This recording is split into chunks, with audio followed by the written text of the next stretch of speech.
Let us look at this question. So basically, in this question, there is a hairpin kind of structure. So like this kind of a structure, okay, which has been made using a long wire, okay, and we have to find the magnetic field at this point.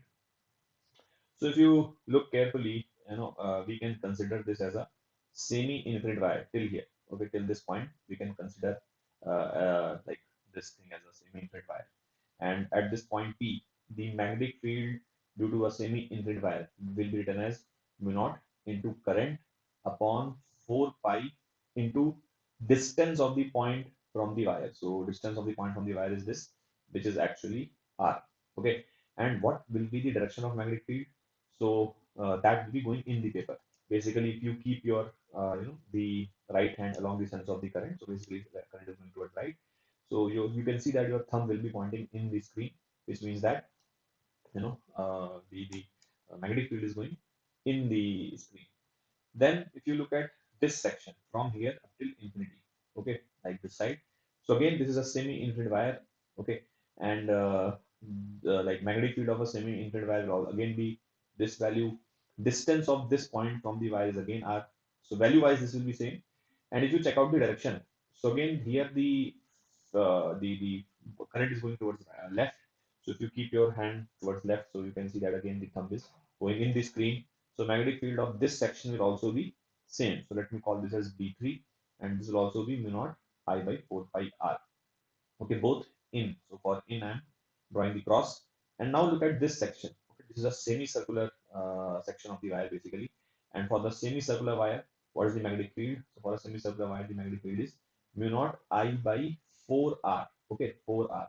Basically, if you remember, for a circular arc, okay, for a circular arc, which subtends an angle theta, so magnetic field at the center of the arc is written as mu naught into I by twice the radius into theta upon 2 pi. Okay, this is the formula of the magnetic field of a circular arc. All right. So here theta will be pi because for the semicircle, theta will become pi. Okay, so this becomes mu naught I by 4r. Okay, and again if you curl your right hand along the sense of the current, which is clockwise, so you can see that your thumb will again point in, which means that the field is again in. Okay, so we can say that the net field uh, at this location will be sum of these three values, which is mu naught I by 4 pi r plus mu naught I by 4 pi r. So it will become mu naught I by 2 pi r. Okay, plus mu naught I by 4r. All right. So if we take mu naught I by 4r common, okay, or in fact we can take mu naught I by 4 pi r common, then here 2 will be left, okay, and here pi will be left. So mu naught I by 4 pi r, 2 plus pi. Option B will be the correct answer. Direction of the field will be in the screen. All right.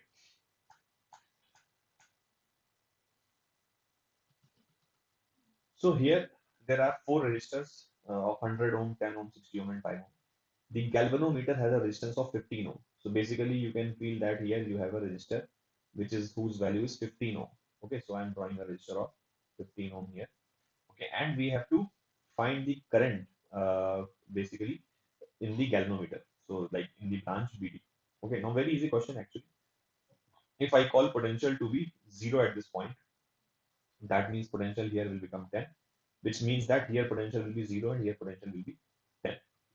Now at point B, we can say that potential is equals to X, and at point B, we can say that potential is equals to Y. Now we can apply nodal analysis at point X. So if I start from X and go towards left, so X minus 10 upon 100, okay, this is the total current flowing from B to A.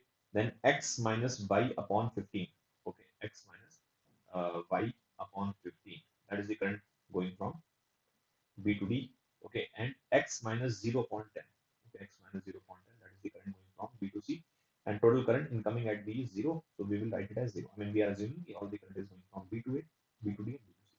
So this is the equation that we will make. Now, if I take LCM as 300, let us take LCM as 300, okay, so 300. So that means this will become how much? Like 3x minus 30, okay, then this will be how much? 20. So 20x minus 20y and then this will be 30x. That should be 0. All right. So from here, we will get 30 plus 20, 50 plus 3, 53x. Okay. Then minus 20y, 53x minus 20y, and will be is equals to 30. This is the first equation. All right. And now we can apply the nodal analysis at y. So if I apply the nodal analysis at y, so we will get y minus 10 upon 60. Okay, y minus 10 upon 60. Then plus y minus x upon 15. So y minus x upon 15. Okay, and y minus 10 upon 60 plus y minus x upon 15 plus y minus 0.5. So y minus 0 upon 5, that should be 0. Here the LCM will be 60 itself. So we can write y minus 10 plus 4y minus 4x and plus 12y equals to 0. So we get 12y plus 4y plus y. That means 17y. All right. And here we will get minus 4x. 17y minus 4x is equals to 10. So now we have two equations and two unknowns, okay, which can be solved very easily. So this is the equation number 1, okay, and the second equation is 17y minus 4x is equals to 10. All right. So basically, if I multiply the second equation with 3, so if I multiply the second equation with 3, okay, so we will get 51y, okay, minus 12x is equals to 30. Okay, that means RHS of this equation and this equation must be equal, are equal already. That means LHS must be also equal. So 53x minus 20y, that should be equals to 51y minus 12x, which means 65x is equals to 71y.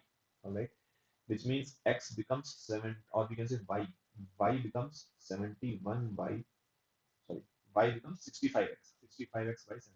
Okay, now we can put the value of y back in the first equation. So we will get 53x minus 20 into 65 by 71, x is equal to 30.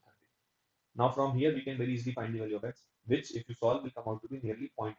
You can check it out. So this will come out to be nearly 0.86. Okay, and this value once you put here, okay, this value of x if you put here, so we can also find y, and you can check it out. This y will nearly be 0.79. Okay. Now once we find the potential of x, which is nearly 0.86, and this value is 0.79, so the current will flow from x to y. Okay, current will flow from x to y, and the current, here the resistance is 15 ohms. That means the current through the galvanometer, okay, current through the galvanometer will be simply what?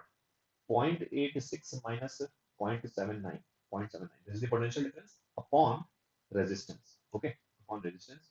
So this value nearly comes out to be 4.87 milliampere. This value nearly comes out to be 4.87 milliampere.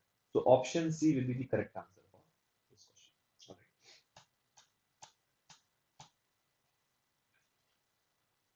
Now here what is happening here basically, just a second. Yeah. Here we have two identical blocks A and B, and each of mass n. So A and B are of mass n, and they are on the smooth horizontal surface, and they are connected by a spring of natural length L with spring constant K. A third block C of mass m moving with the speed v collides with the block A elastically. So we have to find the maximum compression in this spring. Now look, C is coming at velocity v, okay, and A is at rest, right? C is coming at velocity v and A is at rest. So right now, if I just look at C and A, collision between A and C is elastic, all right, and A and C are also of equal masses. So you must recall that in this situation, velocities of the block get interchanged. Note that presence of B is not going to affect anything, like is not going to affect the motion of A and C, or you can say the collision between A and C will be unaffected by the presence of B, because right now B will not apply any force and spring is also at natural length. So the collision will happen instantaneously. And once the collision has happened and A starts moving, then the spring will start applying some force. So we can say that collision between A and C is elastic, and velocities of A and C will interchange. So C, which was moving at V, will come to rest because A was at rest. So C will come to rest, and C was moving at V, which is why A will start moving at V. Okay, so just after the collision, if I draw the situation, so this is the block A, which will start moving at velocity v. This A block will start moving at velocity v just after the collision, and just after the collision, B will be at rest because I am drawing the situation just after the collision. All right, so this is the situation just after the collision. Okay, this is the situation. Okay, now once this, so C has come to rest. Okay, C has come to rest. So the story of C is over now. It will not come into picture anymore. Now what will happen? So look, we can say that he, you know, we have to find the maximum compression in this thing. So at maximum compression, you can say that A and B both have equal velocities because relative velocity of block A with respect to B should be zero, which means in the ground plane they must have equal velocities. All right. So at maximum compression, okay, at max compression, we can say that velocity of A is equals to velocity of B. Okay, so we can say that by momentum conservation, if I consider A and B as a system, so m into V, this is the momentum of A, that should be is equals to mVA plus mVB, and VB is also equals to VA. Okay, so we can write like this. That means VA will be is equals to V by 2. Okay, VA will be is equals to V by 2. Hence, we can say at maximum compression, the speed of block A as well as B will become V by 2. Now we can conserve the energy also. So if I conserve the energy, okay, if I conserve the energy, just a second. So basically, what was the energy of A? So energy of A was half mv square. That will be equals to energy of final energy of A, which is half into m into v by 2 square. Okay, and this is also the energy of B right now, kinetic energy of B. So we are multiplying by 2. Okay, plus half into k into x square, where x is the maximum compression. All right. So from here, half gets cancelled. This is mv square, and this is also is equals to mv square by 2 plus kx square. So from here, kx square becomes mv square by 2. So which means x value becomes m v square by 2k under root. Okay. So that means option A. Option A will be the correct answer for this question. All right. Let's move to the next question. In this question, it is said that if E be the total energy of a satellite moving around the Earth, then its potential energy be E by 2. And the second statement is kinetic energy of the satellite revolving in an orbit is equals to half the magnitude of total energy. Let us check out both the statements. So let us say that suppose this is the Earth or any planet, okay, and let us say this is a satellite, okay. So this satellite is moving, let us say, in an orbit of radius x. Let us say mass of the Earth is m and mass of the satellite is small m. Okay. Now potential energy will be potential energy of the satellite with respect to Earth will be minus g into m by x. Okay, this is the potential energy. Kinetic energy is half into small m into orbital speed square. Okay, v square, and orbital speed is under root gmm by x.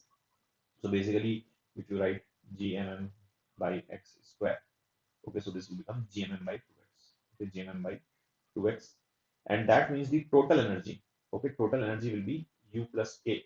So if you do u plus k, so you will get minus gmm by 2x. Okay, total minus gmm by 2x. Okay, now let me write total energy as some other symbol I will choose, because E symbol is been given in the, yeah, okay, so they have given E only, so let me choose E only. No problem. So E is the total energy of the satellite. Okay, so this value they are calling total energy. All right, so you can see that U will become 2E. Okay, this value is 2E, right? Gmm by x is 2E. Okay, you can see because this value is E, that means minus gmm by x is 2E. Hence the potential energy is 2E. Okay, but they are saying that potential is E by 2, so which is wrong. Statement is wrong. Statement 2 is saying kinetic energy of the satellite revolving in an orbit is equals to half the magnitude of total energy. So you can see that statement 2 is also wrong. Why? Because total energy is minus gm by 2x, whereas kinetic energy is gm by 2x. So sign wise they are opposite, but magnitude wise they are equal. Okay. So, but the statement is saying the kinetic energy of the satellite is half of the magnitude, which is why this statement is also equal. So I wrong, sorry. So I hope you would have understood. So both statements, 1 and 2 are incorrect. Okay. Now, in this question, what is happening? In this question, there is a sphere of mass 2 kg and radius 0.5 meter, okay, which is rolling with an initial speed of 1 meter per second and it goes up an incline, making an angle 30 degree with the horizontal plane without slipping. Question is asking how after how much time basically it will come back. All right.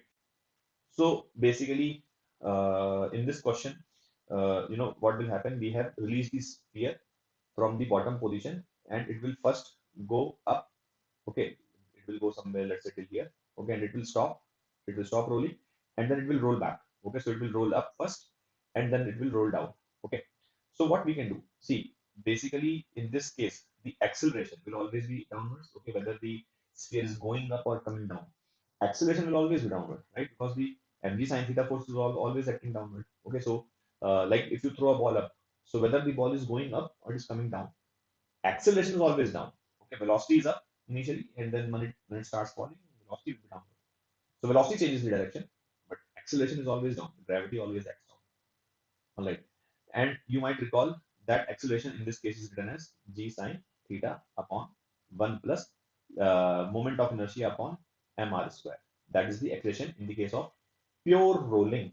Okay, so basically, what is the basically theta? Theta is 30 degree. So sine 30 will become half. Okay. And moment of inertia of a sphere is 2 by 5 mr square. So 2 by 5 mr square upon mr square. Okay. So this will get cancelled. So we will get g by 2 upon 7 by 5, which means this becomes how much? 5 g by 14, right? This will become 5g by 14. So this is the acceleration. Okay. Now g value of g is 10, so we can put the value of g also here. So that means 5 into 10 upon 14. So that means 25 by 7. 25 by 7 is the acceleration of the sphere, and it will always be downwards, whether the sphere is going up or not. Okay. Now look, basically from let's say at this point, okay, the velocity will become 0. Okay, and here initially the velocity was 1 meter per second. Okay, so we can say that upward motion and the downward motion will be symmetric. Okay, because like when the sphere is going up, so only thing is that its acceleration is downwards. Okay, acceleration is downwards, but velocity will keep on decreasing at the rate of acceleration. And when it starts coming down, then velocity will keep on increasing at the rate of acceleration. Just like vertical gravity, if you remember, when the ball goes up, so it goes up in a time, let's say t. So it comes down also in the same time because upward and downward motion are symmetric. Similarly, here also the climbing and descending motion will be symmetric. So you can just find the climbing time and then double it. So you'll get the total time of journey. So we can say that we can use v is equals to u plus 80. Okay, so v is equals to u plus 80. Now v has become 0. U was 1 meter per second. Acceleration is minus 25 by 7 because acceleration is in the downward direction. So I'm assuming upward is positive into time. So time becomes how much? 7 by 25 seconds. This is the upward motion time or ascending time. Okay. So what will be the descending time? So this same will be the descending time. So total time of the motion will be how much? Total time of the motion will be 14 by 25. Okay, 14 by 25 seconds. All right. So 0.14 upon 25. Okay, so basically this will be how much? 0.56 seconds. Okay, this is approximately 0.56 seconds. You can check it out. So that will be the answer to this question. Then here in a Young's double slit experiment, these two slits acts as coherent sources of equal amplitude A and wavelength lambda. In another experiment with the same setup of two slits of equal amplitude A, the wavelength lambda but are incoherent. The ratio of intensity of the light at the midpoint of the screen in the first case to that of second case. Now see, very easy question again. Suppose this is a YDSC setup, okay? Then at the center of the screen, we know that central maxima is formed, okay? And in the first situation, the sources are coherent, let us say with the intensity I naught. Okay, so I max in this case will be done as under root of I1 plus under root of I2 ka whole square. This is the formula for I max for the coherent sources. All right. So root of I1 is also I naught. Okay, and root of I2 is also I naught. Okay. So we will get how much? 2 root I naught square, and if you square it, we will get 4 I naught. This is the maximum intensity at the central maxima. Okay, this is the maximum intensity at the central maxima, and this intensity will be formed in the case of coherent sources. In the case of incoherent sources, let's call this value I max as I1 in the first situation. Let me call this value as I1. All right. So I1 is the maximum intensity in the first case. In the second case, the sources are incoherent. So in the case of incoherent sources, intensity at any point, okay, intensity at any point, you will be write as I1 plus I2. There is no maximum minima that gets formed. So basically you get intensity as simply the summation of these two intensities. So at all the points, okay, not just at the center, but at every point you will get the same intensity. So that is the value of 2. That is the value of intensity at the center also. So 2 I naught will be the intensity of the center. Okay, so I1 by I2 will be equals to 4 I naught upon 2 I naught. That means the ratio will be 2:1. All right. Then let us see the next question here. So here what is happening? There is a air bubble which has a volume of 1 centimeter cube. It rises from the bottom of the lake 40-meter deep. Okay, and where the surface temperature was 12. The atmospheric pressure is 10 to the power 5 pascals. The density of the water is given, gravity is given. There is no change in the temperature of water at the depth 40 and on the surface. The volume of the air bubble when it reaches the surface will be. So basically, let us assume that this is the surface of the water. Okay, this is the surface of the water. Okay, and right now, the bubble, there is a small air bubble which is 40-meter below. Okay, 40-meter below. All right, and now what will happen? This bubble will rise till the surface. Okay, this bubble will rise till the surface. And question is saying that assume there is no change in the temperature. Okay, no change in the temperature. That means what is the pressure of the bubble here? Okay, what is the pressure of the bubble here? P1 V1. I mean, we can apply the isothermal formula for the bubble. So we can write P1 V1 is equals to P2 V2. All right, because process will be isothermal. So whatever, like bubble will have some gas inside it, and or you can say air inside it because it's an air bubble. So basically, we can say pressure inside the bubble into volume of the bubble, that will be equals to P2. P2 is the pressure on the surface into V2. Okay. Now what is P1? P1 is the pressure at the surface plus H rho g, right? P1 will be P2. P2 is the pressure at the surface. P2 is the pressure at the surface. Okay. So P1 we can write P2 plus H rho g. Okay, H rho g into V1. That should be equals to P2 into V2. Now we can just put the values. Atmospheric pressure is 10 to the power 5, which is 10 to the power 5 because surface is atmosphere. Surface will have the pressure of atmosphere. So P2 is 10 to the power 5. H was 40 initially. Density of the water is 1000 and gravity is 10. So this is the total pressure at the location of the bubble initially. Okay, multiplied by the volume of the bubble initially, which is 1 centimeter cube. Okay, 1 centimeter cube. That should be equals to P2. P2 is the pressure at the surface, which is again atmospheric into V2. All right. So now from here, what do we get? This becomes 4 into 10 to the power 5. So if you add up this and this, so you'll get 5 into 10 to the power 5 into 1. That should be 10 to the power 5 into V2. That means V2 will be 5 centimeter cube. Okay, 5 centimeter cube. So option D will be the correct answer for this question. All right. Let us see this question here. Here we have 1 kg of water at 100 degrees Celsius and is converted to steam at 100 degrees Celsius by boiling at atmospheric pressure. The volume of water changes from 10 to the power minus 3 meter cube to 1.671 meter this meter cube as a steam. Okay, the change in the internal energy of the system during the process will be. So basically, see if you understand what is happening. Suppose you have some amount of water and you are giving some heat to it. Okay, so because of this heat, water boils completely. So we can find this value of heat using what? Using formula of calorimetry. Q is equals to mass of water which has boiled into latent heat of vaporization. Okay, so mass of the water which has boiled is 1 kg and latent heat of vaporization is 20 to 57 kilojoules per kilogram. Okay, so kilojoules can be converted into joules by multiplying by 1000. So 2257000 joules per kilogram. So this is the amount of heat in the joules that we have given. All right. Question wants us to find the change in the internal energy of water. All right. So see, whatever heat we have given, now that heat can be written as delta U plus W using the first law of thermodynamics. Okay. So basically, whatever heat we are giving, that is a part of it is changing the internal energy, and remaining part is used for by the water to do the work done. Now, how can we do the find the work done? So work done, remember, we can find by using P delta V because here we can assume that pressure of the water was constant equals to atmospheric pressure. So basically, P delta V. Okay, P delta V. So pressure of the water is 10 to the power 5 because water was present in 10 to the power 5 pressure in the atmosphere. And volume change is also given. Here if you look, volume changes from 10 to the power minus 3. That means 0.001. This is the initial volume. Okay, 0.001 is the initial volume. And 1.671 is the final volume. So you will write 1.671 minus 0.001. Okay, 1.671 minus 0.001. This is the change in the volume. All right. So that means what will you get? This will be 1.670. Okay, joules.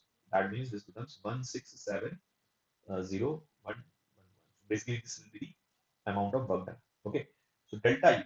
What is the value of delta U? 2257,000 minus work done, which means 167,000. Okay. So how much we will get? 000 will be like this. 7 minus 7 is also gone. 225 minus 16 will be 209. Okay. That means 2090 kilojoules. Okay, 2090 kilojoules. That will be the value of change in the internal energy. All right. Let us see the next question. Okay. Given below are the two statements. One is labeled as assertion and other is labeled as reason. Okay. So basically it's an assertion reason type based question. Now here what is happening? A spherical body of radius 5 plus minus 0.1 mm having a particular density is falling through a liquid of constant density. The percentage error in the calculation of its terminal velocity is 4%. All right. So let's check the assertion basically. So if you remember the for any spherical body, the terminal velocity. How do we write the terminal velocity? So terminal velocity is 2 by 9 eta into r square into gravity into density of the body, or you can say density of the body minus density of the medium. All right. So here the radius of the ball has been given, and particular density means that density is fixed. There is no error in the density. And also the liquid, which is medium, is also of constant density. That means the density does not have any radius, sorry, any error. So that means we have to assume that terminal velocity is only having the error because of the radius, because no other information about gravity, density, and everything is given. Density we have to assume constant as per the data of the question. Okay. So basically, V terminal is proportional to R square, which means delta into V terminal upon V terminal will be is equals to 2 into delta R upon R. Okay. And delta R, look, delta R is 0.1 mm. Okay, divided by R mean value is 5. Okay. So this is the fractional error, and if you multiply by 100, then you will get percentage error. Okay, you will get percentage error. So that means this becomes how much? This becomes 10 into 2, 20 by 5. That means 4%. So which is what they are also saying. That means this assertion is right. The terminal velocity of the spherical body falling through a liquid is inversely proportional to its radius. Now, of course, this is wrong because clearly the terminal velocity is proportional to the square of the radius. That means assertion is true, but reason is false. All right.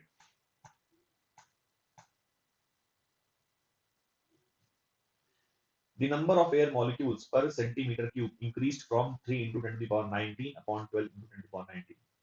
3 into 10 to the power 19 to 12 into 10 to the power 19.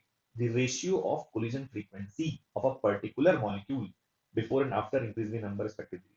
So basically, if you remember, the mean free path is the average distance. Okay, mean free path is the average distance which which any particular molecule travels. Okay, so that is given by 1 upon root 2 pi d square into number density. Here n represents number density. Okay, remember here n is not moles, n represents number density, and lambda is the mean free path. Mean free path is the average distance which a particular molecule travels before it collides again.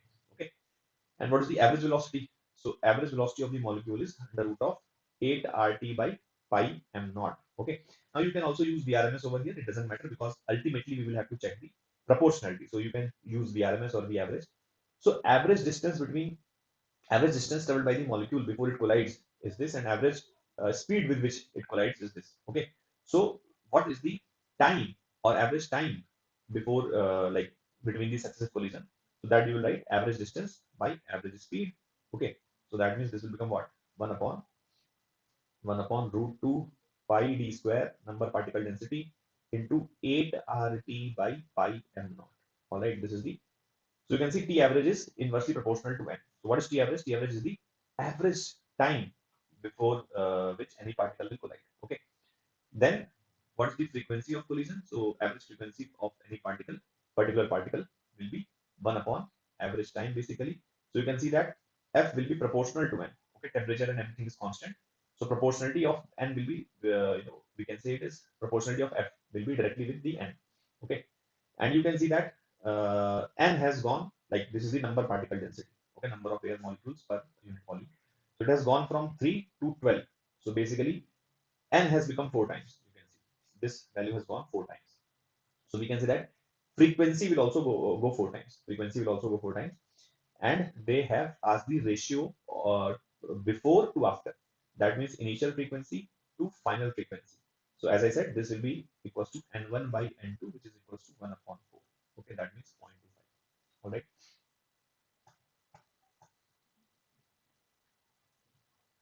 In this question, there are two statements again. An AC circuit undergoes electrical resonance if it contains either a capacitor or an inductor. This is wrong because to undergo resonance, it should have both capacitor as an inductor. And you should recall that the resonance angular frequency is 1 upon under root LC.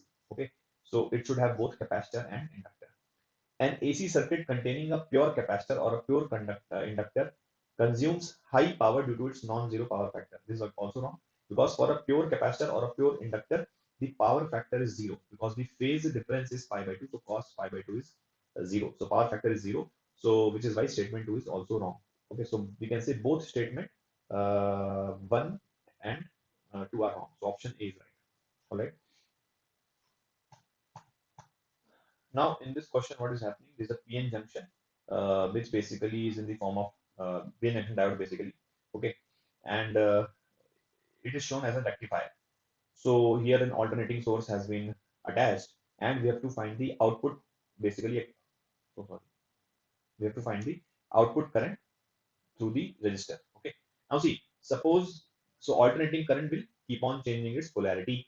So suppose right now the polarity is like this. That means this pole is at a higher value and this pole is like at the lower value. That means the upside is higher.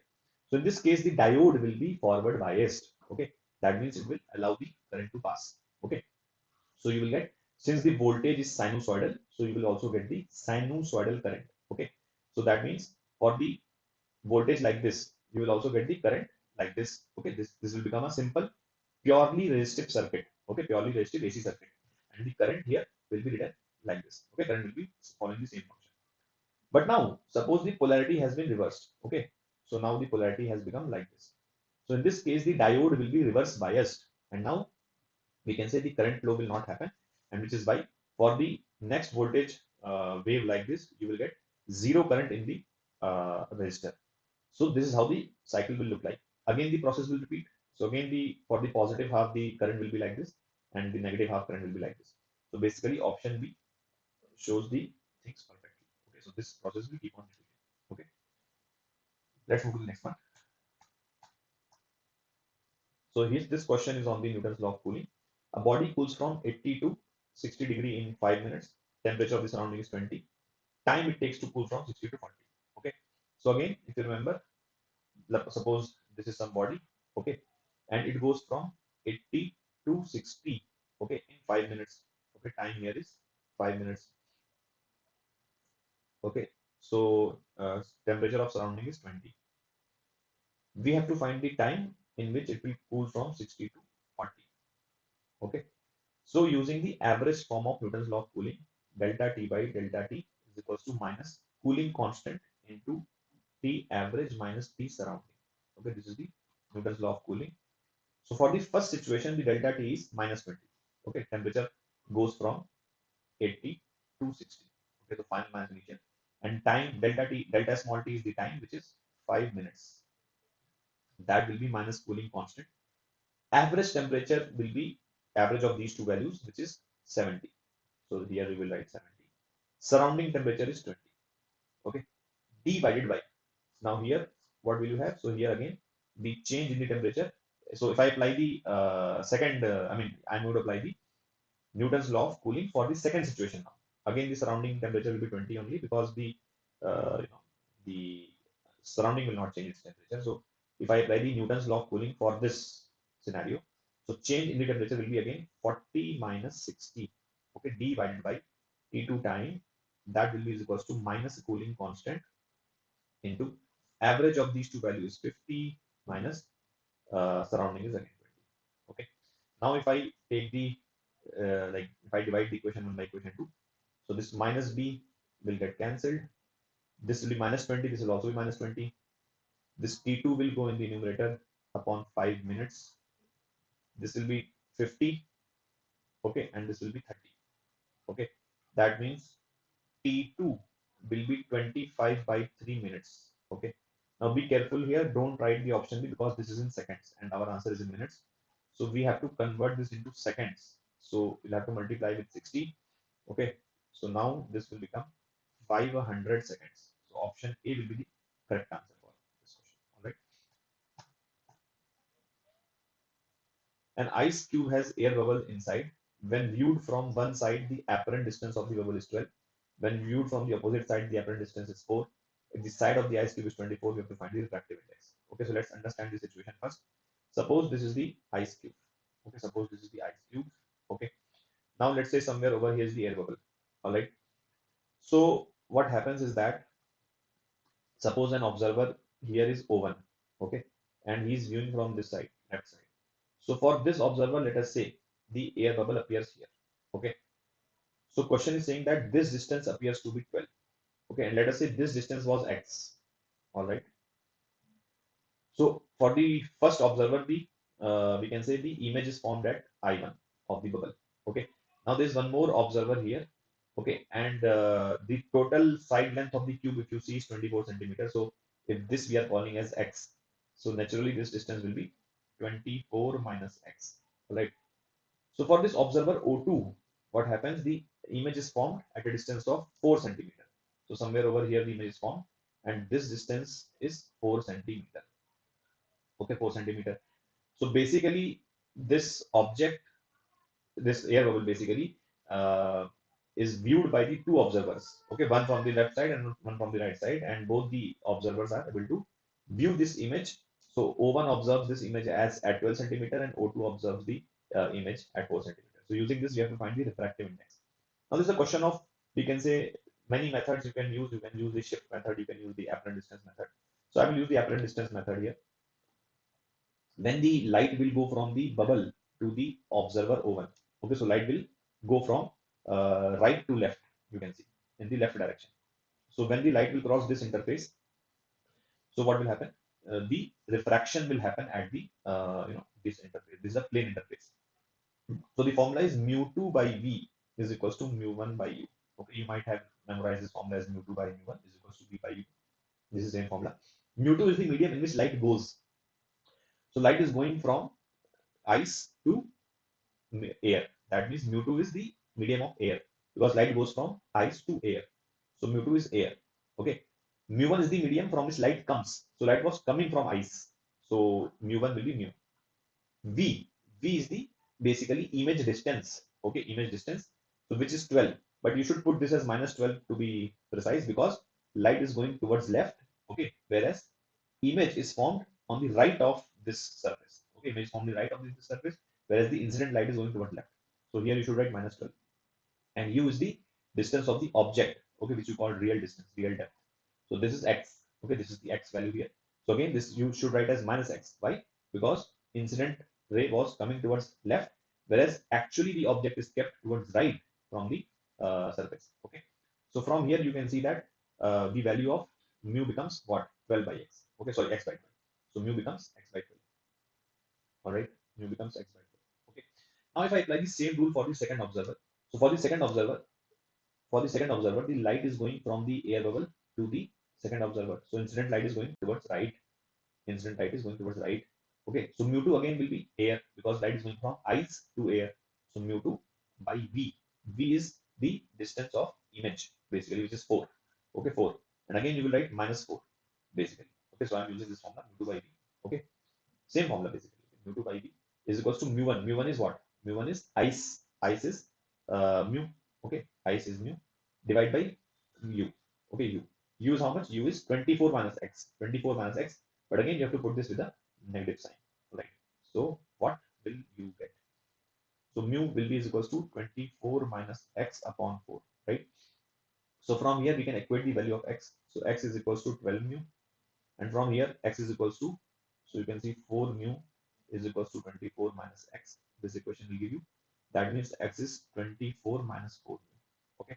So if I equate the value of x, so 12 mu is equals to 24 minus 4 mu. That means 16 mu is equals to 24. So mu is equals to 1.5. So option B will be the correct answer for this question. All right. Then here what happens? Two electrons each are fixed at a distance of 2d. A third proton, which is placed at the midpoint, is slightly displaced by x perpendicular to the line joining the two fixed charges. Proton will execute SHM having angular frequency. So very simple question of angular frequency. So here let us see first what is happening. So suppose this is an electron which is fixed. This is also an electron which is fixed. Okay. So this is the line joining the two electrons. Okay, and this distance is 2d. Okay, this distance has been given 2d. So somewhere over here at the midpoint, the proton is present. Now you are displacing it slightly, let us say in the positive y direction. Okay, by distance x. All right.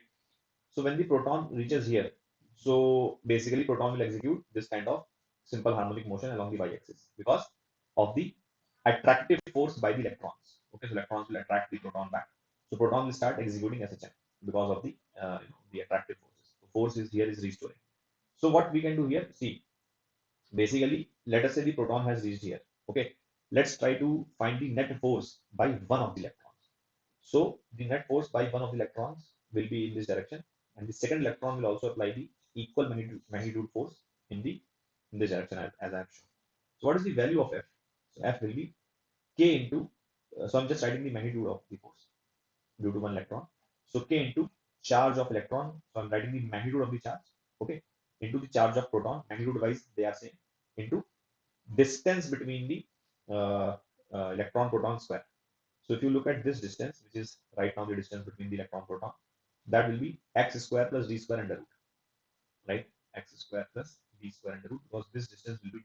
This distance will be d. Okay. So if you square this, so again this will become x square plus d square. All right. And same force this electron will also apply. Okay. Now let me show you the situation in a slightly magnified view. So this was the proton. So this proton is being attracted by this force F like this, and this force also F like this. Okay. So very clearly, if you see the x components of the force, x components of the force will get cancelled. Okay. And the y components of this force will get added up. Okay. So what will be the net force? What will be the net force? That will be twice into y component of each. Basically, y component of the left electron and y component of the force due to the right electron. So what is the y component of this force? So if I call this angle as theta, so basically it will be f cos theta. Okay, f cos theta, right? That means this will become 2 into k e square. The value of f was already known. So 2 into k e square upon x square plus d square. And what is cos theta? Cos theta will be base upon hypotenuse. That means x upon x square plus d square under root. Okay. Now, since x is much less than d, look, x is much less than d. So we can say that x square plus d square will be approximately d square, because this value is 10 to the power 10 and this value is 1. You can think like it. So x, this is 1 and this is 10 to the power 10. So in the presence of 10 to the power 10, 1 can be ignored. All right. So that means this whole thing will become, look, this will become d square and this will become d. That means this becomes 2k square into x upon d square into d. So this becomes d cube. And now we understand that the force on the proton is restoring. Basically, it is the electrons are trying to pull back the proton and is also proportional to x. Okay, so because of the restoring nature, you can put a minus sign if you want. That is solely your choice. This minus sign just indicates the restoring nature of the force. Okay, so if you want, you can put it. Okay, because of the just to indicate it's restoring. Okay, so yes, we have proved that this force is proportional to the displacement of the proton, which means SHM will happen. Okay, and this becomes your effective force constant. So basically, what is the value of angular frequency? So angular frequency we can write as force constant upon m. Okay, force constant upon m. That means this is your force constant. So 2k e square upon d cube. Okay, d cube into the what? Into mass of the proton. Okay, that means it is the mass of the proton.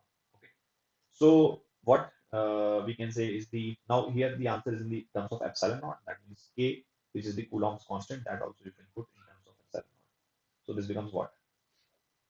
2 into E square upon 4 pi epsilon naught. So that will become 4 pi epsilon naught d cube into n, and this 2 will make it 2 pi. So effectively the answer will be E square upon 2 pi epsilon naught d cube. Okay, E square upon 2 pi epsilon naught d cube. So I think E co they are calling Q. Q is the magnitude, yes. So E co you can replace by Q. So Q square upon 2 pi epsilon naught md cube. I think option A matches perfectly. Perfectly. Okay. So that's the idea. All right. Let's go to the next question.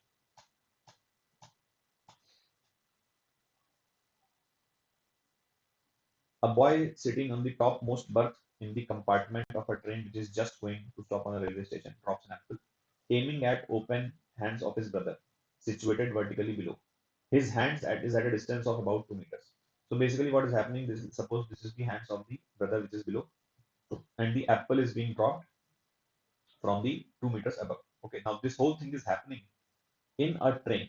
Okay, this whole thing is happening in a train. All right.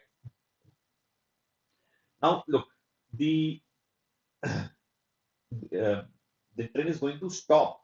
The train is going to stop on a railway station. That means train is in retardation. Okay, train is retarding. Okay, so acceleration of the train is in the backward direction. Let us say train is moving in the forward direction, but it is going to stop. That means the velocity of the train is slowing down. Now, suppose acceleration was zero. That means suppose the train was moving at the constant velocity. Suppose the train was moving at the constant velocity, then the apple would have fallen directly here. Okay, because apple was also suppose this is moving at 10 meter per second. That means apple is also moving at 10 meter per second in the forward direction.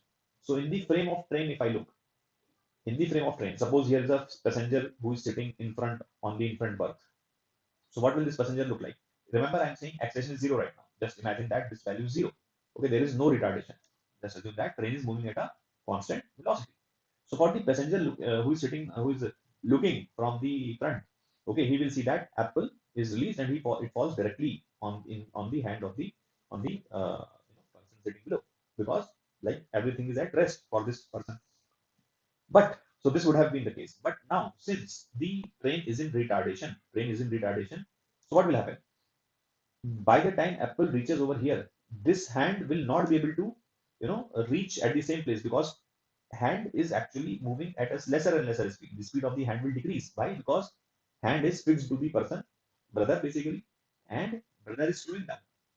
So by the time apple falls or reaches the bottom position, we can say that hand would have slowed down. Hand would have not moved the equal distance. Okay, which it would have done in case the retardation was not there. So basically, what will happen? The apple will fall here, but hand would have actually, we can say, like it would be somewhere over here. Okay, this hand will be somewhere over here. So basically, it will not fall on the hand. It will not fall on the hand. All right. So basically, we can say the apple will fall slightly away from the hand of his brother, but in the direction of motion of train. That means apple will be forward and hand will be behind. So in reality, if you want to see in the ground train what is happening, so I can also show you the ground train. In the ground train, the apple will follow this kind of a path. Okay, and the hand of the person, it would have reached here provided the train was not retarding. But since the train is retarding, so it will not be able to reach here. In fact, it will be able to reach till here only. Okay, because train would have slowed down. So this will be the short path. So here the apple will fall. All right. So basically, in this question, what is happening? There's a like photo-sensitive material on which we are dropping a wavelength of lambda, and the photo current has a stopping potential of 2 V naught. Okay, then when the surface is illuminated with the wavelength 2 lambda, stopping potential becomes V naught by 2. You have to find the threshold wavelength. So suppose this is the photosensitive material, and the photons are coming whose wavelength is lambda. So the electrons will be emitted. Okay, and here the stopping potential is let us say Vs. So we should recall that according to Einstein's equation, or according to the photoelectric setup rather, K max can be written as E into Vs. Okay, and the work function can be written as Hc by lambda naught, where lambda naught is the threshold wavelength. Okay, work function can be written as Hc by threshold wavelength.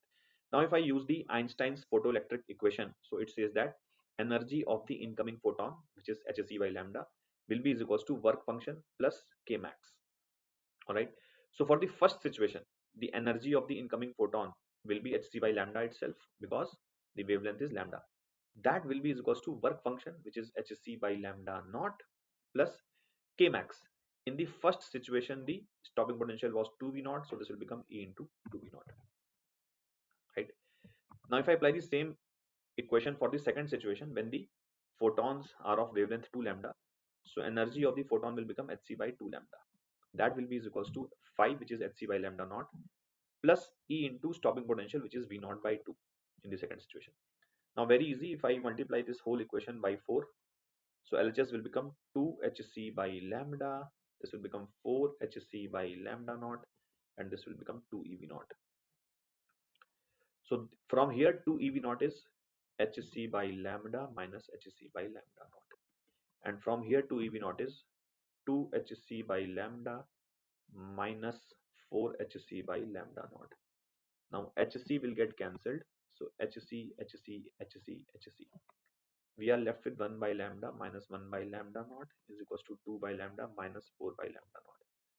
So this will come this side, so we will get 1 by lambda, and this will come this side, so we'll get 3 by lambda naught. Therefore lambda naught is 3 lambda. So threshold wavelength becomes 3 lambda. All right. Here there are two wires of equal lengths. So let us say this is the first wire, which is of length L1, and they are also of equal diameters. So this is the second wire. They are it is of length L2. Sorry, length L1 L2 are equal. So let's say L1 and L2 is equals to L. Okay. Diameter is also equal. That means radius is also equal. Okay. So let's say this radius is R1. This radius is R2. So R1 is equals to R2 is equals to R. Resistivities are different. So this is rho1 and this is rho2. So we have to find the equivalent resistivity. Now very simple. Suppose we replace the entire combination by a single equivalent resistor. So this equivalent resistor will have a length of 12 because the overall length was 12. Radius will be R itself, and let us say the equivalent resistivity is rho. So clearly they are connected in series, which I have already done. So we can see that in series the resistance of first resistor plus resistance of the second resistor will be is equals to R equivalent. Okay, so this is the R1, this is the R2, and this is the R. Now R1 can be done as rho L by A. So that means rho 1 into L upon area, which is pi R1 square, which is nothing but R. So R1 is R, so we can write pi R square. R2 we can write rho 2 into length upon pi R square because R2 is again R. And R, which is the overall resistance, equivalent resistance, that can be done as rho into length, which is 12 upon area will again be pi R square. So from here pi R square gets cancelled, L also gets cancelled. So you can see that rho becomes rho 1 plus rho 2 by 2. Okay. So option A will be the correct answer for this question. So here what is happening, an AC source is given E naught is equals to sine 100t, and there is a phase difference between the EMF and the current, which is pi by 4. Okay, then and the graph of the current versus EMF has also been given. So they are saying that either it is an RC circuit or the LR circuit. So which combination is possible?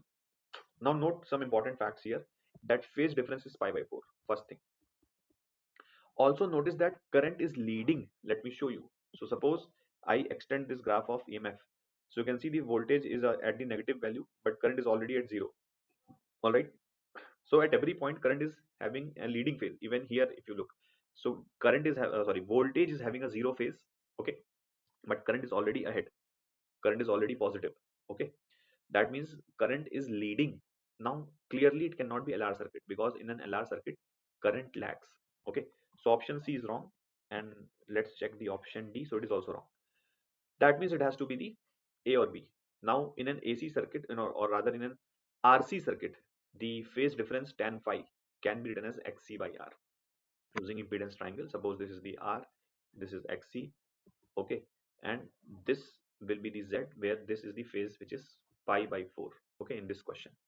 So since phi is tan pi by 4, that phi is pi by 4 basically, okay, so that will be XC by R. which means xc will be is equals to r because tan 45 is 1. All right. Now let us check which of the situation can be possible. So if you look, omega was 100. This is omega. Okay, omega was 100.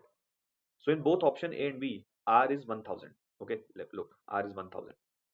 So that means XC should be 1000. XC should be 1000, right? So XC is, we know, is 1 by omega C. Okay, so that should be 1000. Omega is how much? Omega is 100, I believe. Yes, omega is 100. Okay, so if I put the omega is 100 here, so what is the value of C we are getting? C is 1 upon 10 to the power 5. That means 10 microfarad. Okay, so option A is possible, but B is not possible. Okay, so I hope you would have understood.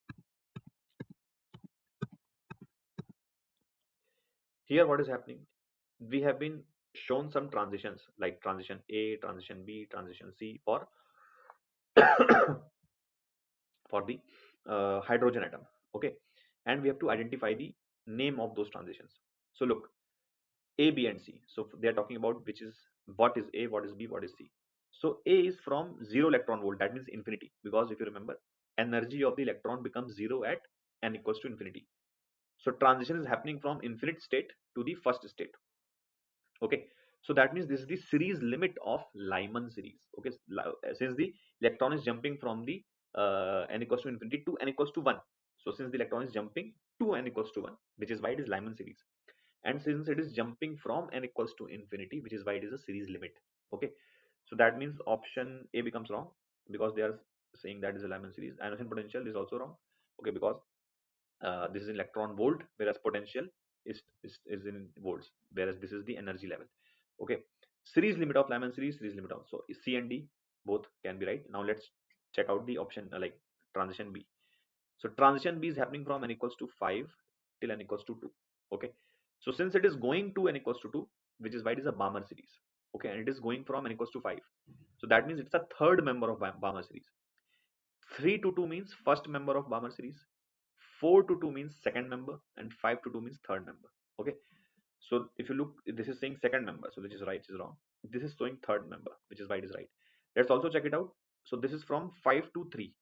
Okay, from 5 to 3, which means it is second member of past chain, because past chain means jumping should happen to n equals to 3, and since it is jumping from 5, which is why it is the second member.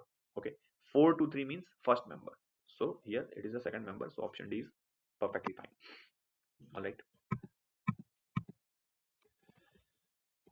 here what is happening, there is a length of a wire which becomes L1 when a 100 Newton force is applied, and becomes L2 when 120 Newton force is applied. So we have to find the natural length of the wire. So basically you can treat this wire like a spring. Basically, you know, it's an elastic wire, which is why its length is changing. Suppose its natural length is L0 is equals to L1 by X. This is natural length.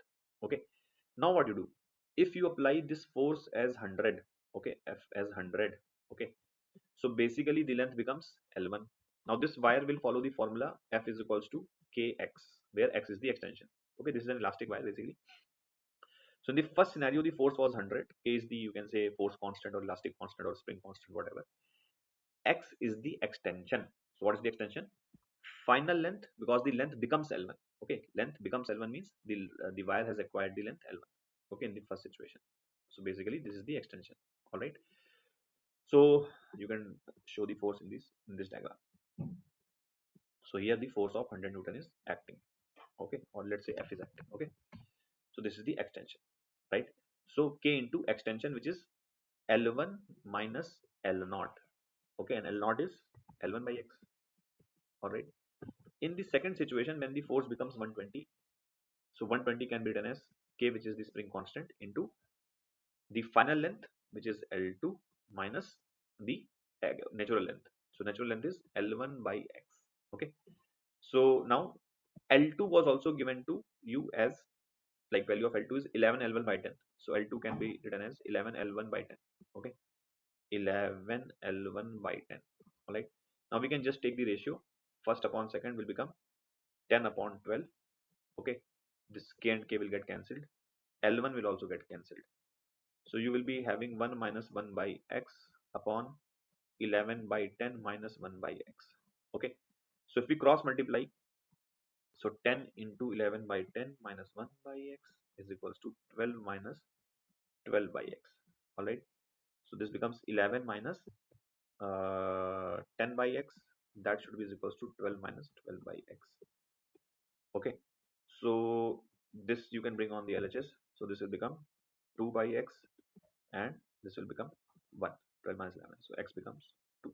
So answer for this question will be 2. All right.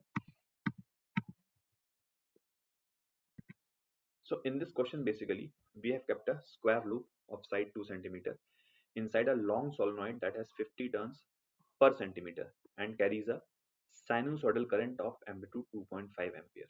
Okay, and angular frequency is 700. The central axis of the loop and solenoid coincide. We have to find the amplitude of the EMF induced in the loop. So imagine that this is the solenoid. Okay, and let us say you have placed the square like this such that the axis of the solenoid and axis of the square is same. Okay, now this solenoid contains what? It contains the current which is sinusoidally varying. Okay, that means this current will be some this kind of the type I is equals to I naught sine of omega t plus phi. This kind of the current you will get, where the current amplitude is 2.5. That means this I naught is nothing but 2.5. Okay, and omega is also 700. Okay, so let's put the values later on. Okay, this is the value I naught and this is the value of omega. Now look, because of this current, there will be a magnetic field that you will get inside the solenoid. Okay, magnetic field will be parallel to the length of the solenoid. We know that. Okay, so what is the magnetic field? That is mu naught into n into I. We know this. Now because of this magnetic field, there will be a flux that we can write through the square loop.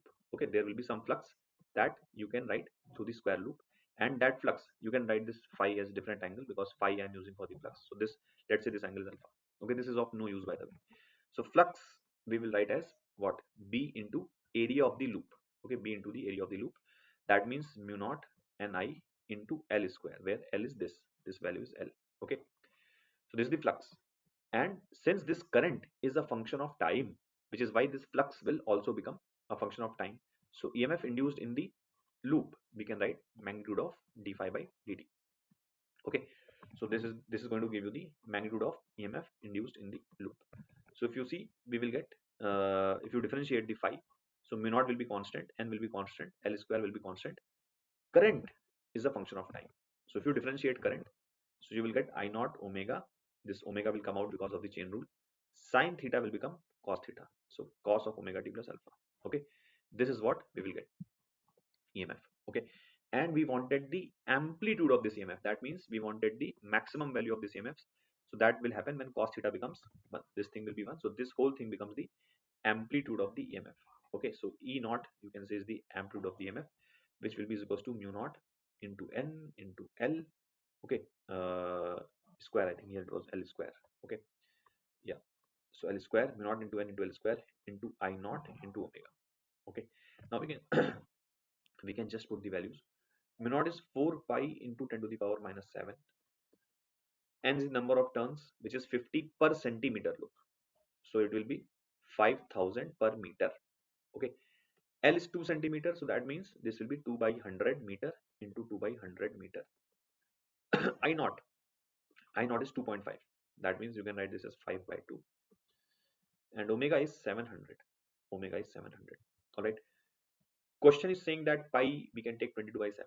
So rather writing pi like this, we can write this as 4 into 22 by 7. Now the calculations will also be easy. 7 and 7 will get cancelled. This 100 and 100 will get cancelled. 2 and 2 will get cancelled. 0 0 0 0 gets cancelled. This becomes 4 into 22, 88 into 10 to the power minus 7 into I think 15 to 2 is 100 into 5 is 500. Okay, so basically you can write this 88 as 44, and so the 2 that will be left can be merged with this 5, so it will become 10 into 100 into 10 to the power minus 7. That means this becomes 44 into 10 to the power minus 4. That means this A becomes 44. Okay, so answer will be 44. All right. An organ pipe which is 40 centimeter long is open at both the ends. Okay, so this is an organ pipe which is open at both the ends. The speed of the sound is 360 meter per second. The frequency of the second harmonic. So very easy question. Let us say length of the organ pipe is L. So for an open organ pipe, the frequency is written as N by 2L into the speed of the sound. Since it's a second harmonic, so N will become 2 here. Length of the pipe is 0.4 meter. Okay, and the speed of the sound is 360. That means frequency becomes 360 upon zero point 0.4, which is 4 by 10. That means this is 900. A straightforward formula based question. 64 identical drops, each are charged up to the potential 10 millivolt, are combined to form a bigger drop, the potential of the bigger drop. So basically, let us say this is this one small drop, second small drop, and like this we have 64 drops. Okay, let's say the radius of each drop is r, and let's say each carry the charge q. Okay, so the potential of one of the drops can be written as kq by r, and that is 10 millivolt. Okay, 10 millivolt, this is given. Now once you combine it, so you will get one big drop. Let's say the big drop has a radius r. So the total charge on this big drop will be 64q using conservation, because each drop has a charge q. So the total charge that you had is 64q. So this entire big drop will have a charge of 64q. Also we can say total volume of the drops will also remain conserved, because if each drop was 1 ml, then total water which you have is 64 ml. So using the volume conservation, we can write 64 into 4 by 3 pi r cube. This is the volume of the total volume present with the 64 drops. That will be volume of entire big drop, which is 4 by 3 pi into capital R cube. So 4 by 3 pi, 4 by 3 pi gets cancelled. So from here R becomes 4 small r. So the new potential here, okay, new potential here V dash can be written as K into total charge, which is 64q upon radius. All right, so basically we can write radius as 4r. Okay, so that means this becomes 16kq by r, which means this is 16 into 10 millivolt, which means this is 160 millivolt. Okay, so answer will be 160. All right, in this question there's a glycerine which of density this is flowing through a conical section of a horizontal pipe. The area of the cross section at its ends are 10 and 5, and the pressure that drops is 3. So you have to find the rate of volume flow of the glycerine. So let us understand the situation. Let us say this is the glycerine. Okay, it's a conical pipe. Okay, and so basically like a shape of a bucket, maybe horizontal bucket. Okay, and here the cross section area at this location is 10 centimeter square. All right, and cross section area at this location is 5 centimeter square. Okay, so glycerine is flowing through this pipe. Okay, suppose the speed of the glycerine at this cross section is v1, and suppose at this cross section it is v2. Using the equation of continuity, 10 into v1 should be is equals to 5 into v2. That means 2v1 is equals to v2. All right, now if I apply the Bernoulli's equation at these two cross sections, so we can write p1 plus half rho v1 square. Now since the pipe is horizontal, so h rho g term will become 0, because we can assume this itself is the reference point. So both the cross sections are at the same horizontal level, so h rho g term will get cancelled, or you can say it is not required. So p1 plus half rho v square is equals to p2 plus half rho v2 square. Right, now question is saying that p1 minus p2 is equals to half rho v2 square minus v1 square, and question said that key drop of pressure is 3. That means P2 minus, basically P1 was higher and P2 was lower because pressure has dropped by 3. So P1 minus P2 is 3. Okay, that will be equals to half into rho, which is 1250. 1250 into V2 square minus V1 square.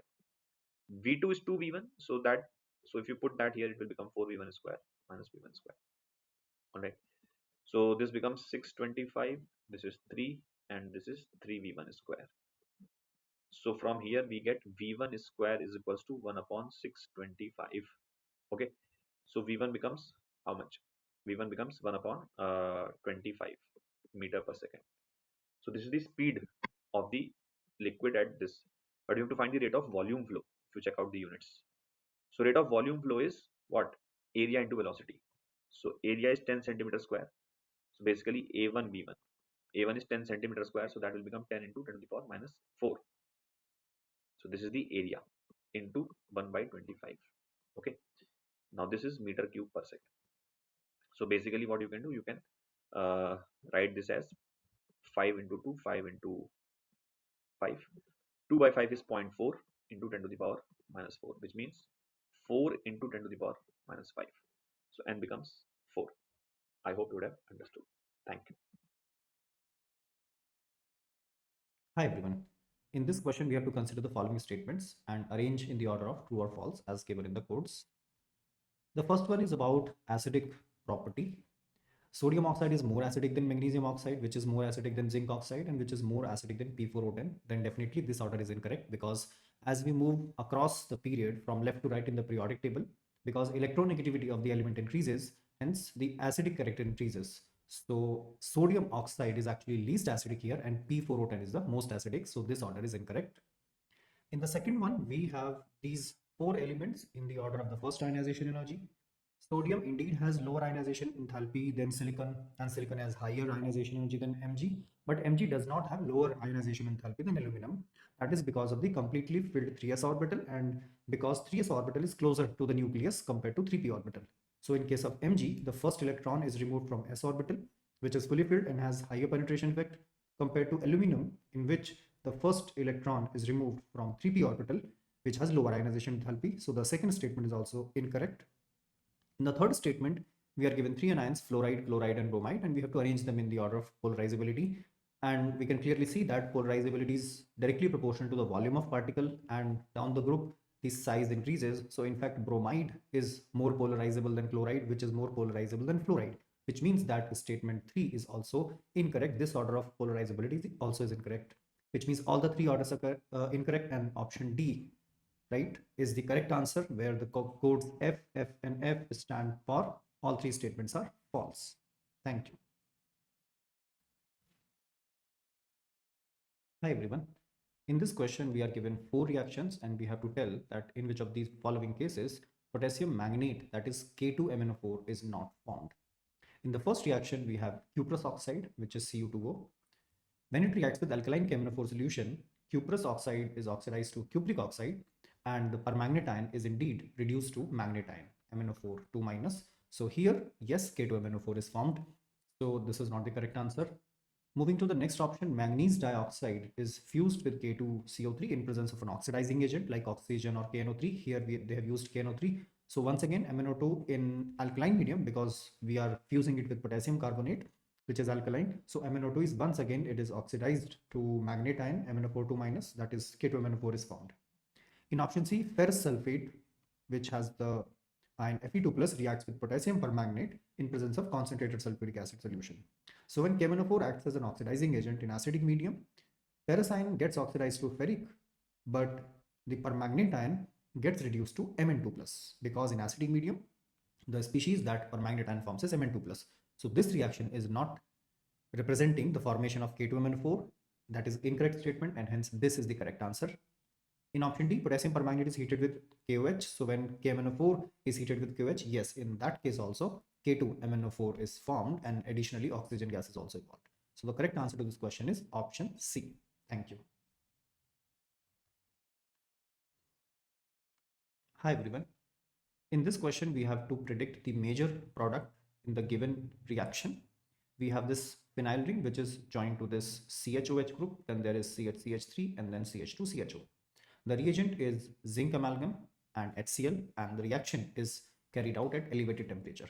So this reaction is about Clemmensen reduction. It's an example of Clemmensen reduction, which is a classic reaction used for the reduction of carbonyl group in aldehydes and ketones to methylene group. So first of all, the CHO group would be reduced to CH3, and also because the medium of Clemmensen reduction reaction is highly acidic, and also the temperature is high, this favors elimination. Now the double bond will be in conjugation with the benzene ring, because that would provide the molecule with additional stability. So the total two changes that should arise in this reaction in the molecule, in the molecular structure, should be this phenyl, then CH double bond, C, CH3, and then CH2, and then CH3, right? So that is definitely not consistent with option A. In option B, we have C6H5, CH double bond CCH3 in ethyl. So option B should be the correct answer. Not option C and not option D. So yes, option B would be the correct answer, because in Clemmensen reduction, not only the CO group is reduced to CH2, but also the alcohol undergoes dehydration in HCl upon heating to give a carbon-carbon double bond. Thank you. Hello everyone. In this question, we are given a molecule which is treated with bromine in alkaline medium at high temperature, and we have to tell what is the major product in this following reaction. So this bromine and alkaline medium at high temperature, this reagent, along with the presence of the functional group amide, is an example of Hofmann-bromamide degradation reaction, where an amide with the structure RCONH2 is converted to an amine RNH2. So when this molecule is reacted with bromine with NOH at high temperature, Hofmann-bromamide degradation reaction occurs. And we have a CH2 group here and an NH2 group. And also, because the medium is alkaline, this ester undergoes hydrolysis and it forms COO minus. At the same time, because this nitrogen is a strong nucleophile, it attacks here.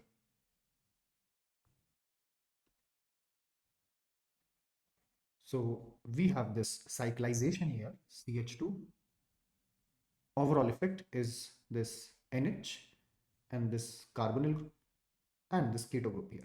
So we have a 5-membered ring with a cyclic amide. Cyclic amides are called lactams.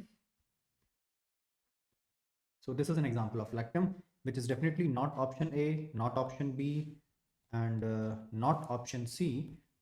And yes, definitely option D, then this would be the correct answer, because we have CONH bond here.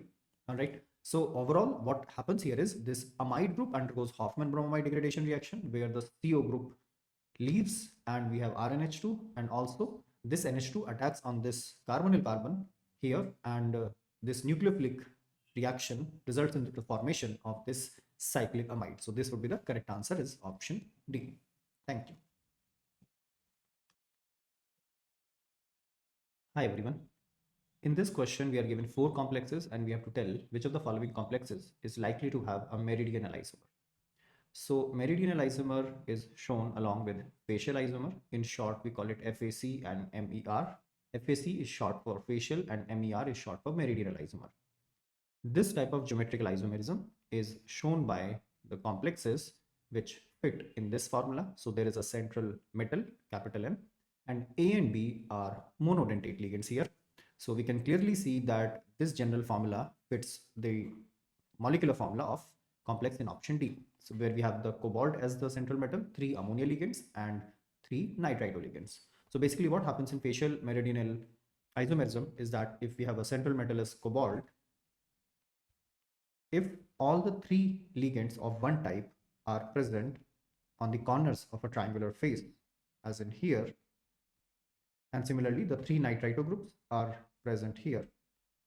So this is facial isomer, because all the 3 ligands of one type, they are on the corners of an equilateral triangle. For example, this and this.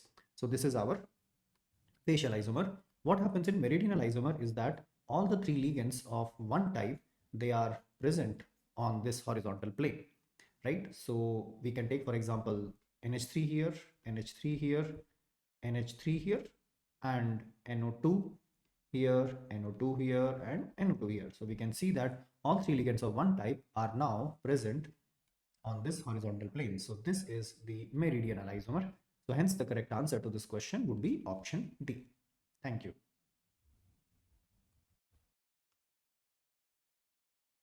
Hi everyone. In this question, we have to tell the covalency and the oxidation state of boron in Bf4 minus ion. So covalency is the number of covalent bonds formed by an atom. An oxidation state is a hypothetical charge that we calculate using a set of rules. In Bf4 minus, we can clearly see that the steric number is 4, because boron has 3 valence electrons, and negative charge means 1 more valence electron. So a total of 4 valence electrons which are distributed with 4 fluorine atoms. This steric number of 4 corresponds to the hybridization state of sp3, where boron is tetrahedrally bonded to 4 fluorine atoms via sigma bonds. So we can clearly see here that the covalency is 4. Boron is forming 4 covalent bonds, so covalency of boron is 4. And for oxidation state, the oxidation state of fluorine is -1 because definitely fluorine is more electronegative. Let us assume the oxidation state of boron is X. There are 4 fluorine -1 and the total charge on BF4 minus ion is -1. So this would be X minus 4 is equal to -1 and X is equal to +3, which means the oxidation state of boron in BF4 minus is 3. So covalency is 4 and the oxidation state is 3. So option C is the correct answer to this question. Thank you. Hello everyone.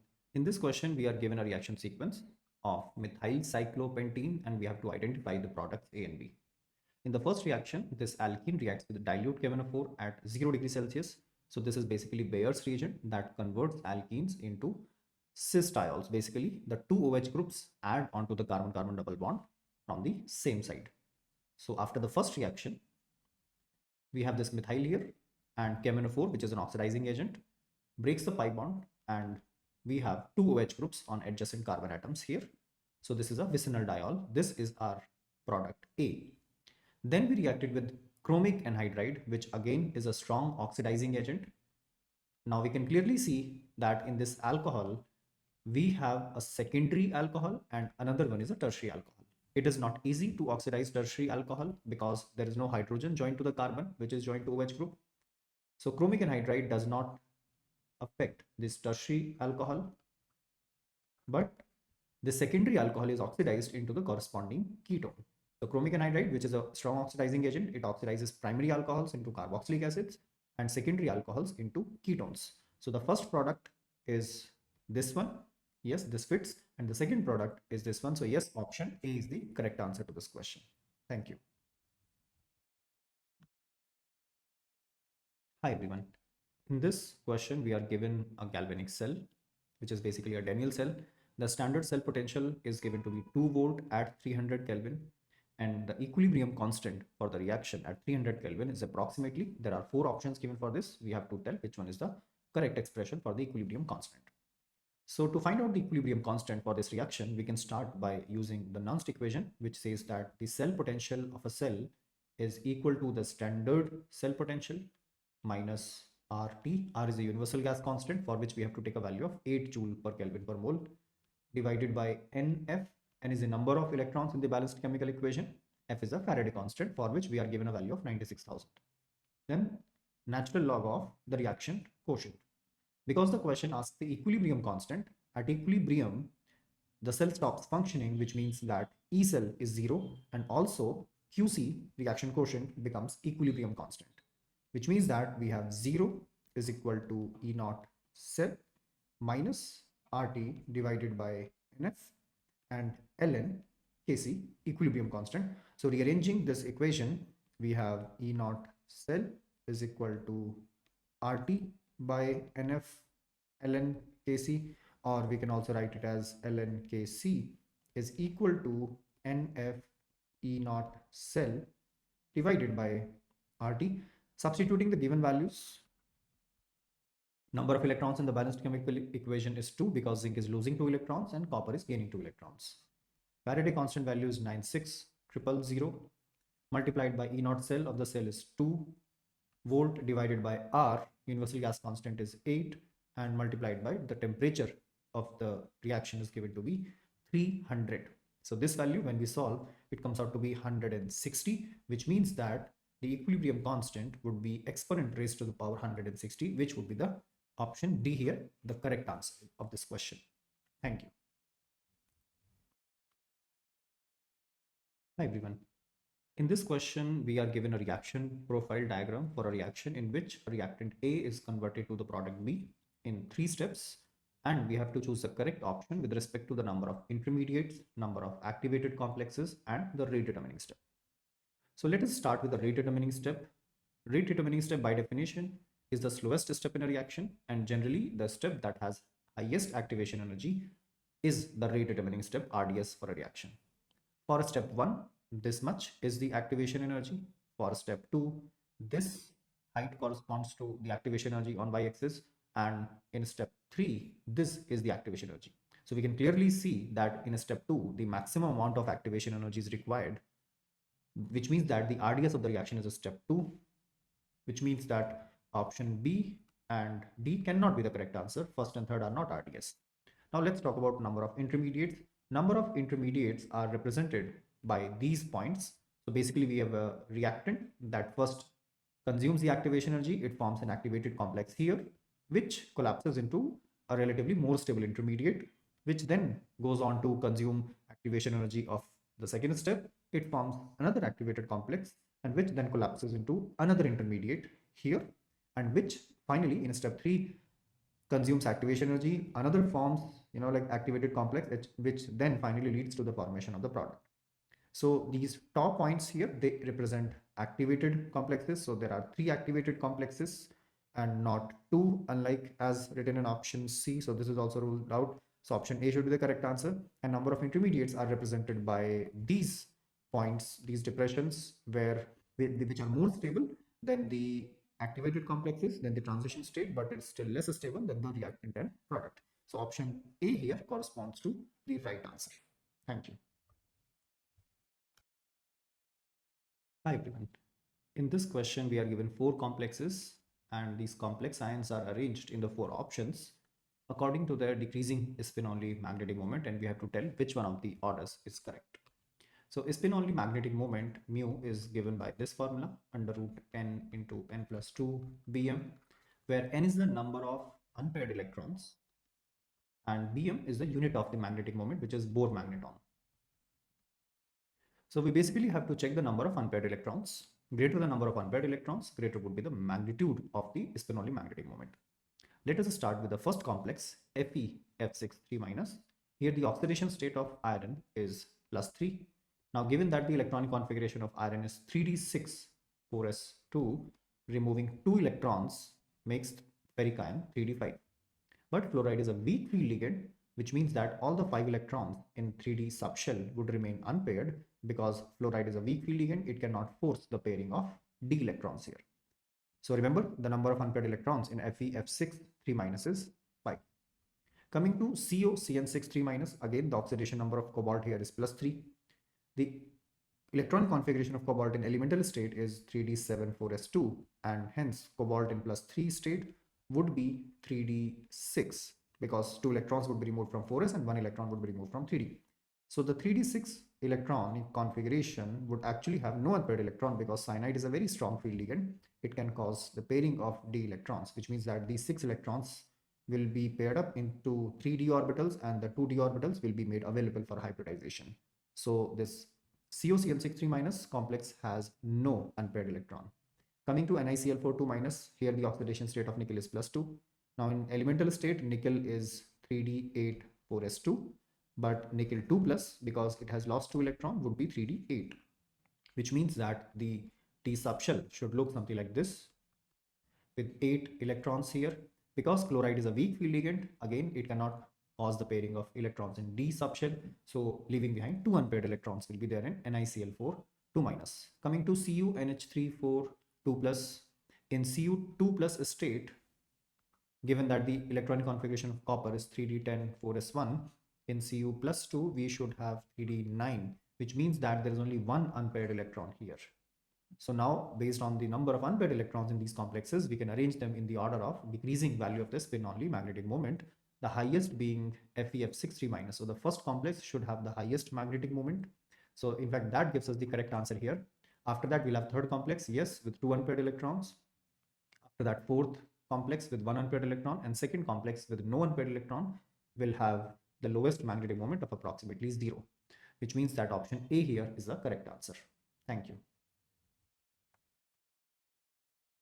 Hi everyone. In this question, we have to find out the standard reduction potential for this half reaction, and we are given these 2 half reactions and their reduction potentials. In such cases, we use the method of Gibbs energy, because Gibbs energy is additive in nature. Gibbs energy can be calculated using the reduction potential by using this formula, where n is the number of electrons involved in the reduction reaction. As per the reaction, we need ferric ion on the reactant side. So let us consider this reaction. Fe3 plus gaining an electron, forming Fe plus 2. For this reaction, the Gibbs energy would be minus number of electrons is just 1. F is a Faraday constant and E naught for this reaction is 0.77. So this is just minus 0.77 F. That is a Gibbs energy. We need elemental iron on the product side, and hence we will take this reaction also as it is. So Fe2 plus 2 electrons gives us elemental iron. For this, the Gibbs energy would be delta G naught. Let's call it delta G naught 2. Minus number of electrons is 2 multiplied by Faraday constant multiplied by the potential is minus 0.47. So this comes out to be minus into minus plus 2 into 0.47, 0.94 F. Now when we add these two equations, Fe2 plus gets cancelled out and we have Fe3 plus 3 electrons giving Fe. Now for this reaction, we can write out the Gibbs energy as minus N is 3 F E naught. That will be our answer. Because this equation is the outcome of the addition of the two reactions, so the Gibbs energy would also get added up, which means that we have to add these two Gibbs energies, which we can simply do as 0.94 F and adding this equation. So this is actually minus 0.77 F. Faraday constant gets cancelled out and we have this E naught as minus of 0.94 minus 0.77 divided by 3 volts. So this would be minus, and this would be approximately 0.057 volt. So the standard reduction potential for Fe3 plus slash Fe couple is approximately minus 0.057 volt, which is option A here, the correct answer. Thank you. Hi everyone. In this question, we are given 4 statements and we have to tell which of the following statements is correct. Looking at the first option, H3PO2, H3PO3 and H3PO4 are all tribasic and reducing in nature. This statement is incorrect because H3PO2 is monobasic as it has only one POH bond. So there is only one hydrogen that ionizes as H+. So H3PO2 is monobasic. Similarly, H3PO3 is dibasic because it has 2 OH groups. So 2 hydrogens that can ionize as H+. H3PO4 is tribasic because it has 3 OH groups. And are all of them reducing in nature? No. H3PO2 and H3PO3, these are reducing because of the presence of pH bond, but phosphoric acid itself is not a reducing agent. So this statement is incorrect. Coming to the second option, among anions NO3 minus, SO32 minus, CO32 minus and BO33 minus, only SO32 minus has p-pi bonding. That is incorrect because in sulfite ion, sulfur has a total of 8 valence electrons including 2 negative charge and the hybridization is sp3. And we can clearly see here from the structure, if the hybridization is sp3, the pi bond that we are seeing here between sulfur and oxygen atom, it would be formed by the d orbitals on sulfur atom and p orbital on oxygen atom. So this pi bond is of d pi p pi type and not p pi p pi type. So option B is also incorrect. In option C, among the ions SO32 minus, SO42 minus, S2O42 minus and HSO4 minus, SO32 minus is basing and reducing in nature. So this statement is correct. SO32 minus sulfite ion is basic because it's a conjugate base of a weak acid, and it's also reducing because it can undergo oxidation to form +6 in sulfur, right? Because here sulfur is in +4 oxidation state. SO42 minus, that is sulfate ion, is not reducing because sulfur is already in its highest oxidation state +6, so it cannot undergo further oxidation and hence cannot act as a reducing agent. In S2O4 2 minus, yes, it does act as reducing agent, but it is too unstable to exist in solution, hence its basic nature cannot be relied upon. So option C is correct here. SO32 minus is basic and reducing. Let us look at option D also. Number of lone pairs of electrons on xenon atoms in XeF2, XeF4 and XeF6 are 3 to 0 respectively. Let's check that. Xenon has 8 valence electrons and 2 will be distributed with fluorine, leaving behind 6 unshared electrons, that is 3 lone pairs. So this is correct. In XeF4, out of 8 valence electrons of xenon, 4 will be shared with fluorine, 4 unshared electrons will be left, which means 2 lone pairs. This is also correct. In XeF6, out of 8 valence electrons on xenon, 6 will be shared with fluorine and 2 unshared electrons will be left, which means that XeF6 does have a lone pair of electron on xenon. So this statement is also incorrect. So yes, finally option C is the correct answer to this question. Thank you.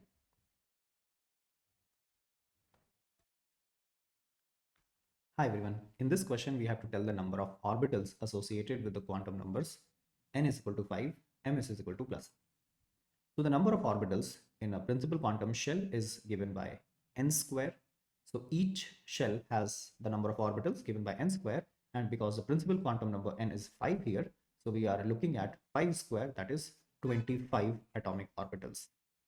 Now ms is equal to plus half basically represents an electron with a defined spin, but because we have to tell the number of orbitals, we do not have to consider the ms is equal to plus half here.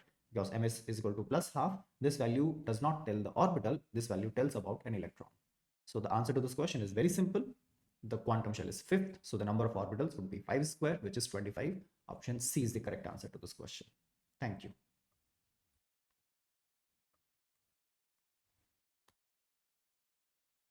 Hi everyone. In this question, an ideal gas undergoes isothermal expansion at constant external pressure. During this process, we have to tell what is the change in the enthalpy and the entropy of the gas, that is ideal gas here. Because the process is isothermal, temperature is constant and the substance is ideal gas. For an ideal gas, the internal energy is a function of temperature only. So temperature is constant, which means internal energy is constant and delta U is equal to 0. Using the expression delta H is equal to delta U plus R delta T, we can clearly see here delta U is 0, delta T is 0, which means that delta H will also be 0. So it is important to note that for an ideal gas, not just the internal energy, but enthalpy also remains constant in an isothermal process of expansion and compression. So delta H is equal to 0, which means H is constant. So enthalpy remains constant. So option A cannot be the correct answer. Option C cannot be the correct answer. Let us look at what happens to the entropy. Because the process is expansion, the overall entropy of the gas increases. For isothermal process, we can write that entropy would be delta S is equal to nR natural log V final by V initial. Because the gas is undergoing expansion, the volume is increasing, final volume is greater than the initial volume. This value is greater than 1. Log of any number greater than 1 is positive, which means that entropy change is also positive. So enthalpy remains constant, but entropy increases. So option B is the correct answer. Thank you. Hi everyone. In this question, we are given 4 statements and we have to tell which of the following statements is incorrect. Statement A says that generally the radius trend and the ionization energy trend across a period are opposite. This is correct because across the period electrons are added to the same shell. Shielding is small, so effective nuclear charge increases as we move across the period from left to right. Increase in effective nuclear charge means that the valence electrons are more tightly bound to the nucleus. They come a bit closer to the nucleus, resulting in decrease in the atomic radius. But at the same time, because electrons are more tightly bound to the nucleus, it requires more energy to remove the outermost electron, which means that ionization energy increases. Coming to the second point, metallic and covalent radii of potassium are 2.3 angstrom and 2.03 angstrom respectively. So we have to look at the qualitative picture here. The covalent radius of an element is lower than its metallic radius because covalent bond involves the overlap of atomic orbitals, which is effectively reduction in the radius of the element. So yes, because 2.03 angstrom is lower than 2.3. So yes, the covalent radius of potassium is likely to be 2.03 angstrom if the metallic radius is 2.3 and vice versa. So this statement is also correct. Statement C says that Li minus, B minus and C minus, out of these 3 ions, B minus is least stable ion. What we are looking for here is the electron gain enthalpy. We know that electron gain enthalpy of lithium is negative, that actually when lithium gains an electron, a small amount of energy is released. The electron gain enthalpy is negative, which means that formation of Li minus is favorable, exothermic. Similarly, for C minus, carbon is 2p2. When it gains an electron, it forms 2p3. So the shell becomes half filled. So the electron gain enthalpy of carbon is also negative, but electron gain enthalpy of beryllium is positive, which means that addition of electron in beryllium is not favorable because this disturbs the stable electronic configuration of beryllium, where it goes from a state of 2s2 to 2s2 2p1. So because beryllium has a positive electron gain enthalpy, formation of B minus is not favorable and hence B minus is least stable ion. So the statement in option C is also correct. Let us look at the last one. This must be a correct answer. Atomic and ionic radii of niobium and tantalum are almost same due to diagonal relationship. This is where they go wrong because yes, niobium and tantalum do have similar atomic and ionic radii, but that is not because of diagonal relationship. That is because of a phenomenon that we call lanthanoid contraction. So statement D is incorrect and hence is our correct answer to this question. Thank you.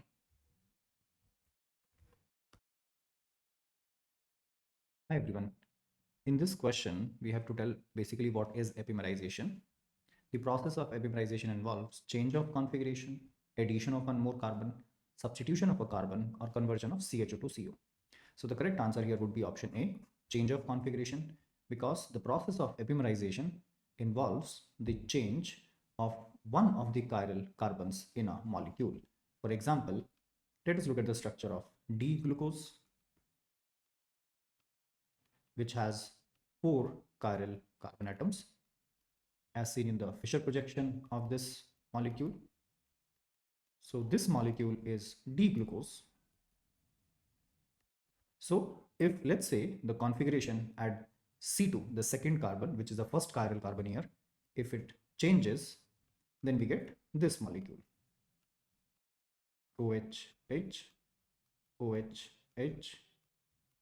So we can notice that if we change the configuration of one of the chiral carbons, for example, C2 here, in glucose, it leads to the formation of another carbohydrate, which is actually D-mannose. So this process where in a molecule, the configuration about only one chiral carbon changes is called epimerization, and these two molecules are related to each other as epimers. So the correct answer to this question would be option A. Thank you. Hi everyone. In this question, we have to tell the major product that is formed when dry distillation of calcium salt of adipic acid is done. Dry distillation of calcium salt of carboxylic acid is an important method to prepare lower aldehydes and ketones generally.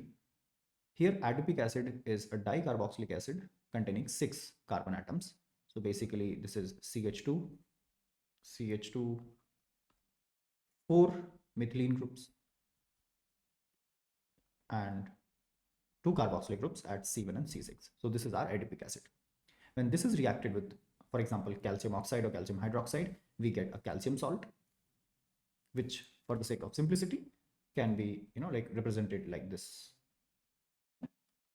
When this salt is distilled, as in the pure compound is distilled, then calcium carbonate separates. So this is calcium, and this is what we can remove from here, CaCO3. So calcium carbonate is precipitated, and the remaining compound forms the carbonyl compound here. So calcium carbonate is a byproduct, and we can see here that this carbon, which was earlier joined to this carbonyl carbon, now it will be joined to this carbonyl carbon. So we will have a total of 1, 2, 3, 4, and 5. A cyclic compound containing 5 carbon atoms and a carbonyl group. So we're basically talking about cyclopentanone here, which is option B. So the correct answer to this question would be option B. Thank you. Hi everyone. In this question, we are given a molecule and we have to tell which elements of symmetry are present in the given molecule. The options are alternating axis of symmetry, plane of symmetry, axis of symmetry, and center of symmetry. The easiest to check is center of symmetry. Center of symmetry will always be present at the center of the molecule. If every two diagonally opposite points in molecule are identical, then molecule will have center of symmetry. But this is not the case, because on one side we have methyl, but on another side we have hydrogen. Similarly, on one side we have hydrogen, on another side we have methyl. So the diagonally opposite points in this molecule, they are not identical, which means that center of symmetry is not present. So fourth is ruled out. Option D cannot be the correct answer. Next, we can check plane of symmetry. That is easy to check, and plane of symmetry is indeed present here, because one plane we can take like this. Then on the left side of this plane, there is hydrogen above the molecular plane as well as on the right side, and methyl is below the molecular plane on the left side as well as on the right hand side. There is one more plane of symmetry that we can take here, which is this plane. So in this plane, on one side we have methyl, on another side also we have methyl. So again, there is this plane of symmetry present. So yes, plane of symmetry is present in this molecule. So second is present. Now coming to the axis of symmetry. Axis of symmetry is basically an imaginary line passing through the center of the molecule, about which if we rotate the molecule by a certain angle, the configuration is indistinguishable from the previous configuration. So you can see here that if I take this vertical line and I rotate it by 180 degree, then this methyl will come here and this methyl will go at this place, right? Because these two groups are at an angle of 180 degree. So if we rotate this molecule by an angle of 180 degree, these two methyls will interchange positions, these two hydrogen atoms will interchange positions, and likewise. So this molecule has an excess of symmetry. So third is present. That brings us to option C as a correct answer, but let us see the alternating axis of symmetry. This one is a bit complicated. What happens in alternating axis of symmetry is that we rotate by a certain angle through an axis and then we reflect the molecule about a plane perpendicular to that axis about which we perform rotation. So this is our molecule, right? Let us rotate it by 90 degree. So if we rotate this molecule by 90 degree, what happens? If we rotate this molecule by 90 degree through this line, then you can see that methyl comes here, hydrogen comes here, this methyl, it comes here, and hydrogen that goes there.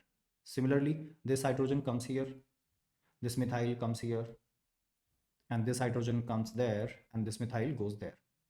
Now, because we rotated this molecule by this imaginary line that is perpendicular to the plane of this cyclobutane ring, so the reflection would be done in this plane. That is, reflection would be done in a plane perpendicular to this axis. So if we do the reflection of this molecule in this plane, then you know that the methyl group that is nearer to the mirror, it will appear here, methyl, and hydrogen which is far, it will also appear far. Similarly, you just have to make the mirror reflection. So similarly, hydrogen is closer here, so this would be H and this would be methyl. Similarly, here methyl is closer, so this would be methyl. Hydrogen is far and hydrogen would appear here. And similarly, hydrogen is closer here, so hydrogen would appear here, methyl is far, so methyl would appear here. You can clearly see that this molecule is identical to our original molecule, which has methyl, methyl, and hydrogen, hydrogen. So we rotated the molecule about 90 degrees through an axis, and then we reflected the molecule in a plane perpendicular to that axis. So which means alternating axis of symmetry is also present. So yes, indeed, option C is the correct answer to this question. Thank you. Hi everyone. In this question, we have to calculate the ratio of the period of revolution of an electron in the first orbit to the second orbit. The species is hydrogen atom, and this question is based on Bohr model. So the period of revolution, we can write it as circumference, which is 2 pi r n, divided by the velocity of electron, which can be written as Vn. The radius itself is proportional to n square by z, and the velocity is proportional to z by n, which means that the period of revolution of an electron for a species of atomic number z and in nth orbit is proportional to n cube by z square. We are talking about first and second orbit. So the time period of revolution of electron in first orbit to that in the second orbit would be n cube by z square, and z square does not have to be considered because it is hydrogen atom, so z is equal to 1. So it's basically, like proportional to n cube only. So for first orbit, it is 1 cube. For second orbit, it is 2 cube. So the ratio is 1:8. Hence option D is the correct answer to this question. Thank you. Hi everyone. In this question, we are giving 4 species and we have to tell which of the following species has the minimum number of lone pairs of electrons. If you look at ICl3, the central atom is iodine, which has 7 valence electrons, out of which 3 are distributed with chlorine. So 4 electrons are left, which means a total of 2 lone pairs. But there are also 3 boundary chlorine atoms, and each of which contains 3 lone pairs. So there is a total of 11 lone pairs in this molecule. In BF4-, the central atom boron does not have any lone pair because it has 4 electrons which are shared with 4 boundary fluorine atoms. But the 4 boundary fluorine indeed have 3 lone pairs each, because each fluorine is a halogen. It has 7 valence electrons. 1 is used in forming covalent bond. Remaining 6 make up 3 lone pairs. So there is a total of 12 lone pairs of electrons in BF4-. In SnCl2, tin has +2 charge. Tin belongs to group 14 element with 4 valence electrons, but here it has 2 valence electrons, which is 1 lone pair, and 2 chlorine means we have 2 multiplied by 3, that is a total of 7 lone pairs. Coming to the last molecule, XeF4, xenon has 8 valence electrons, 4 are distributed with fluorine, so 4 unshared electrons are left, which means 2 lone pairs plus there are 4 fluorine and each fluorine contains 3 lone pairs. So we have a total of 14 lone pairs here. So we can clearly see that minimum number of lone pairs of electrons is present in stannous chloride, which is SnCl2. So option C is our correct answer. Thank you. Hi everyone. In this question, we have done a titration of NaOH with oxalic acid solution. At the end point, following burette readings were obtained: 4.5 ml, 4.5 ml, and 3 concordant readings of 4.4 ml. If the volume of oxalic acid taken was 10 ml, then the molarity of NaOH solution is. So we have to find out the molarity of NaOH in this question, and the answer is to be rounded off to the nearest integer. Oxalic acid is a dibasic acid which contains 2 carboxylic groups, and NaOH gives only 1 hydroxide. In any reaction, the number of gram equivalents of acid and base would be equal if it is a neutralization reaction. So we can say that milli equivalent of NaOH would be equal to the milli equivalent of oxalic acid. Milli equivalent can be expressed in many ways. One of the ways is molarity multiplied by n factor into volume, and similarly for oxalic acid, molarity of oxalic acid n factor of oxalic acid multiplied by volume of the oxalic acid solution consumed. It is given that for NaOH, the volume is 4.4 ml, the 3 concordant readings, and molarity we have to find out. So molarity of NaOH, let's call it M. N factor of NaOH is 1 and the volume is 4.4 ml. For oxalic acid, molarity is 1.25. N factor is 2 because it gives 2 H plus ions per molecule, and the volume of oxalic acid taken for the titration was 10 ml.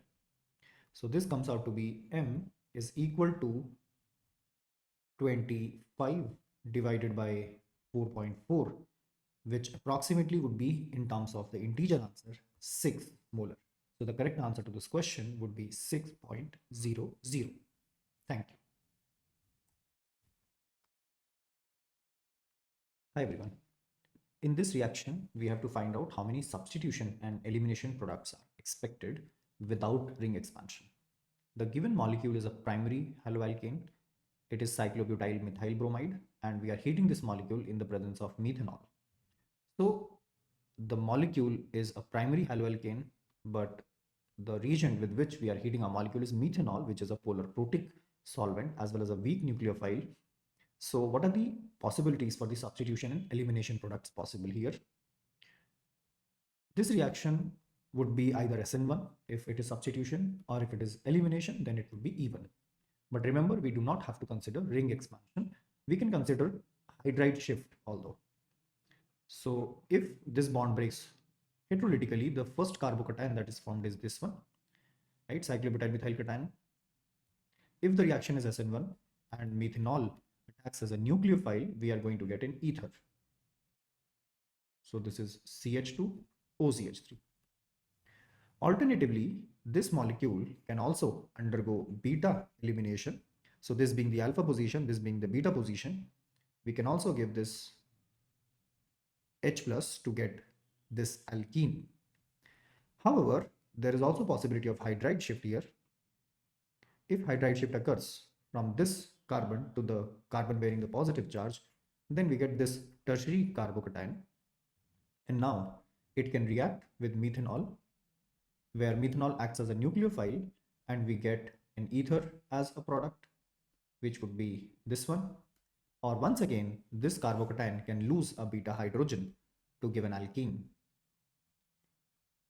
So this is the product that we should expect here. So the total number of substitution and elimination products without ring expansion in this reaction would be 4. So the correct answer would be 4.00. Thank you. Hi everyone. This question is based on a colligative property, that is elevation of boiling point. In this question, there is a compound AB that dissociates to an extent of 75% in an aqueous solution, and the elevation of boiling point is 2.5 Kelvin, and we have to find out the molality of the solution to the nearest integer, given the boiling point elevation constant for the solvent is 0.52 Kelvin kg mole inverse. Let us start with the compound AB. AB dissociates to give A and B, two particles, which could be A plus and B minus, or A2 plus and B2 minus. So basically there are two particles that are produced upon dissociation of the compound AB, solute AB. Next, we can calculate the Van 't Hoff factor, which is given by I is equal to 1 plus alpha n minus 1, where alpha is the degree of dissociation, which is percentage dissociation divided by 100.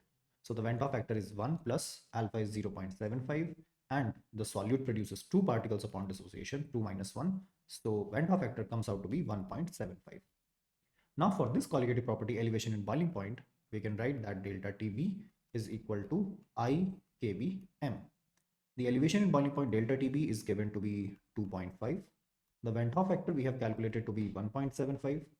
The value of constant Kb is 0.52 multiplied by molality. So the molality of the solution is 2.5 divided by 1.75 into 0.52. So next we have to do this calculation,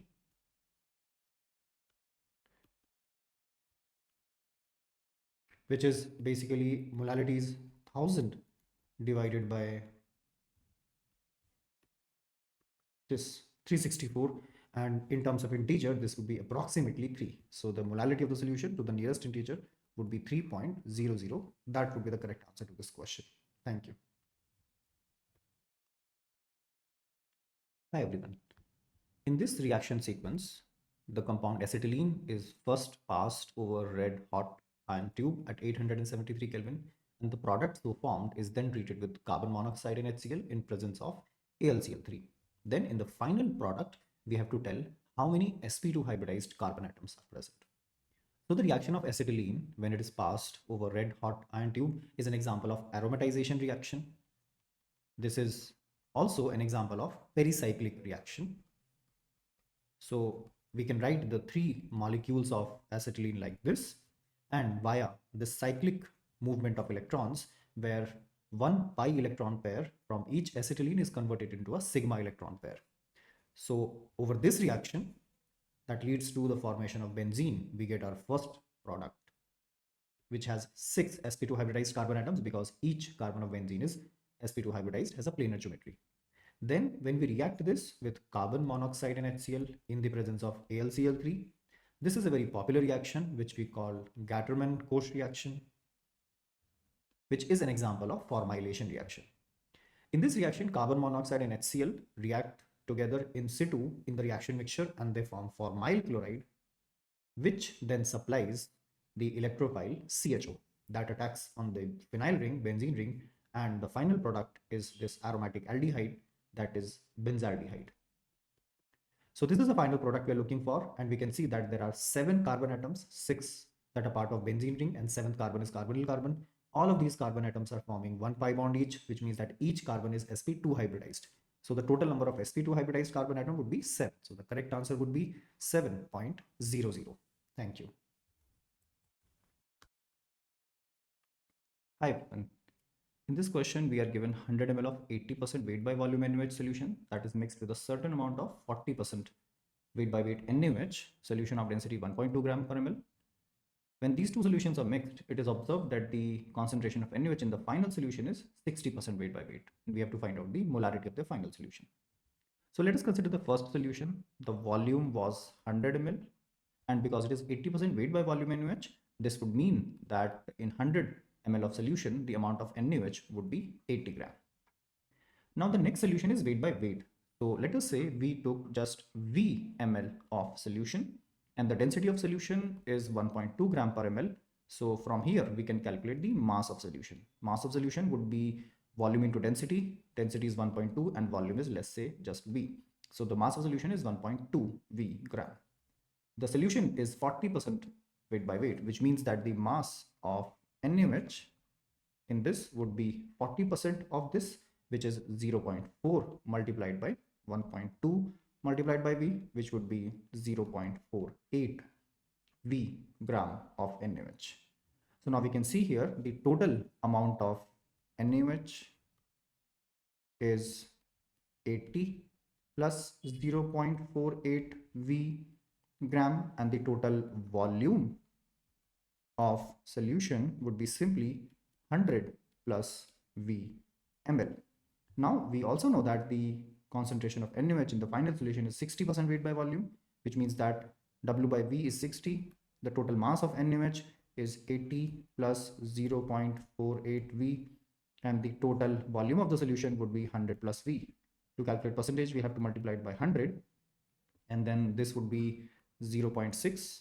Upon cross multiplication, we get 60 plus 0.6V is equal to 80 plus 0.48V. Upon further calculation, we get that 0.6 minus 0.48, that is 0.12V, would be equal to 80 minus 60, that is 20. So the value of V would be 20 divided by 0.12, which is not exactly simplified, but we can cancel it by 3, 4, right? So this would give us, this would be 3 and 500. So basically the volume of the second solution that was taken is 500 by 3 ml. Now we can calculate the molarity from this. The total number of moles of NaOH would be total mass divided by molar mass. Total mass of NaOH is 80, that came from first solution, and the mass of NaOH that came from second was 0.48 multiplied by V, which is 500 by 3. So this is a total mass of NaOH. If we divide it by 40, that gives us total number of moles of NaOH. Now if we divide this by total volume, which is 100 plus V, that is 100 plus 500 by 3. But do not forget to convert it into liter. So we will multiply it by 1000 also to convert ml into liter. So upon solving, this molarity comes out to be 15. So the correct answer to this question would be 15.00. Thank you.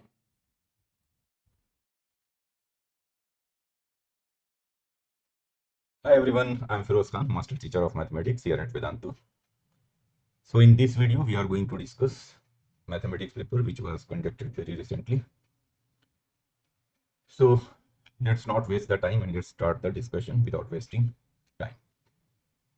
So here is the question on the screen. The question is based on integration, and it says that fx is a differentiable function and f dash x is f dash 2 minus x. And some more conditions are given here. f0 is 1 and f2 is e square. So then they are asking what will be this integration 0 to 2 fx dx. So basically you have to get this function first before integration. And how will you get this function? So what you will do simply is just integrate this given equation. So if you integrate this given equation here, if I integrate this one, f dash x is equal to f dash 2 minus x. So I will get what? Let me write here. F dash x is f dash 2 minus x.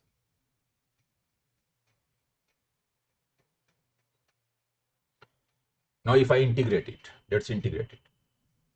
So I will get what? Integration of f dash x is fx. And integration of this f dash 2 minus x is minus f of 2 minus x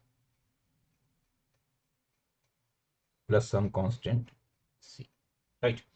So integration of f dash x is fx, f dash 2 minus x, the integration will be minus f of 2 minus x plus c. Now you have to get this c. How will you get this c? So see, f0 is 1, f2 is e square. So put x is equal to 0 here.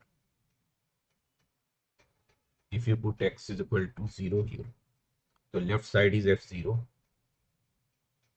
the right side is minus f2 plus c. Now substitute the values. f0 is 1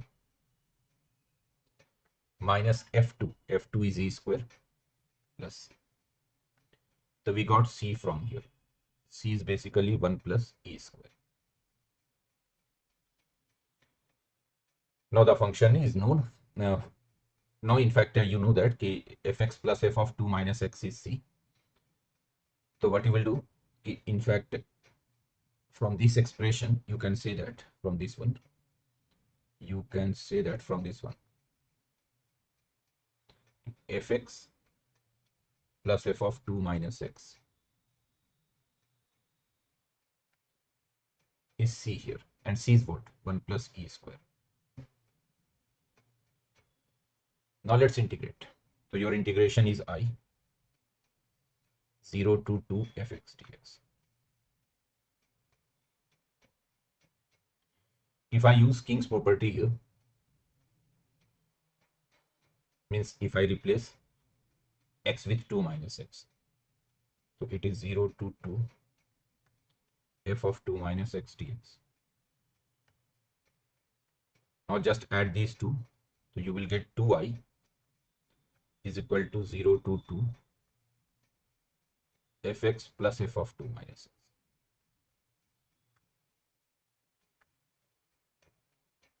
Fx plus f of 2 minus x. And this fx plus f of 2 minus x is 1 plus e square dx. So basically your final answer will be I will be 1 plus e square from. Means option D should be the correct option here, right?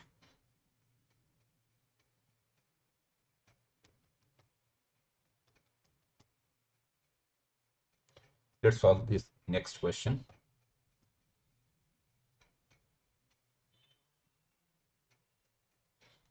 This next question is based on indefinite ITF, inverse trigonometric functions.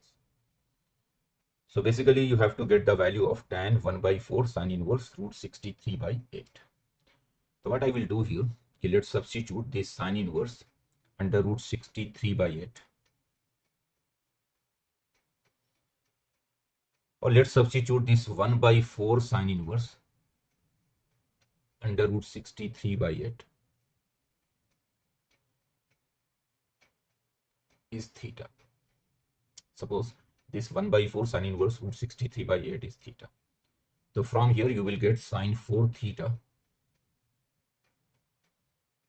is equal to root 63 by 8.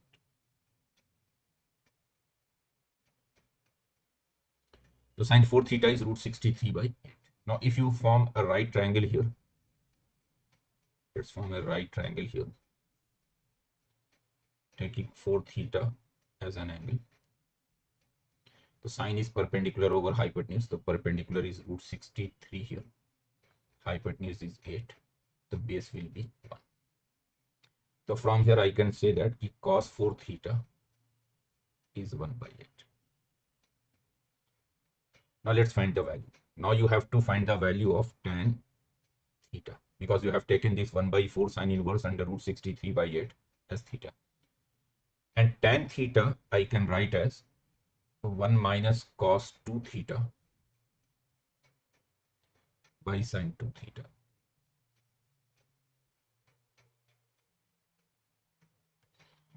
Tan theta you can write it as 1 minus cos 2 theta by sine 2 theta. 1 minus cos 2 theta is basically 2 sine square theta. Sine 2 theta is 2 sine theta cos theta. So ultimately it is tan theta.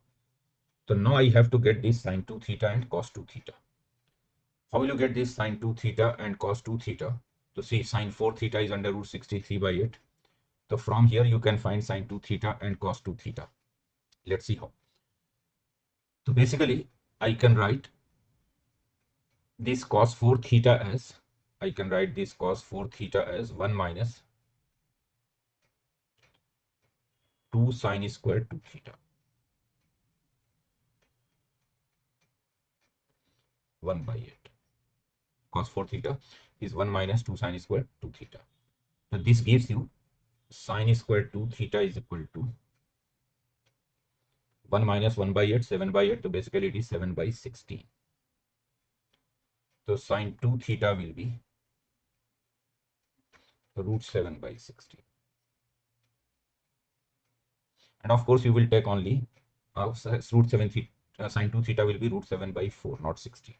And you will take only positive value as the reason why you are taking positive values. Of course theta is an acute angle here.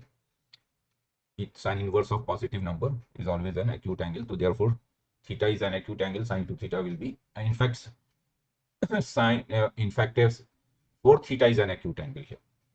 4 theta is an acute angle here. Sine inverse under root 63 by 8 is 4 theta. So of course 2 theta is also an acute angle. Now cos 2 theta will be what? Sine 2 theta is this. So if I write cos 2 theta from here, the cos 2 theta will be under root 1 minus sine square 2 theta, which is 7 by 16. So this gives you 16 minus 3 by 4. Now substitute the values here. So it is 1 minus 3 by 4 over root 7 by 4. The numerator becomes 1 by 4, so this should be 1 by root 7. So hence your final answer should be here 1 by root 7, right? So yes, 1 by root 7 is the correct answer here.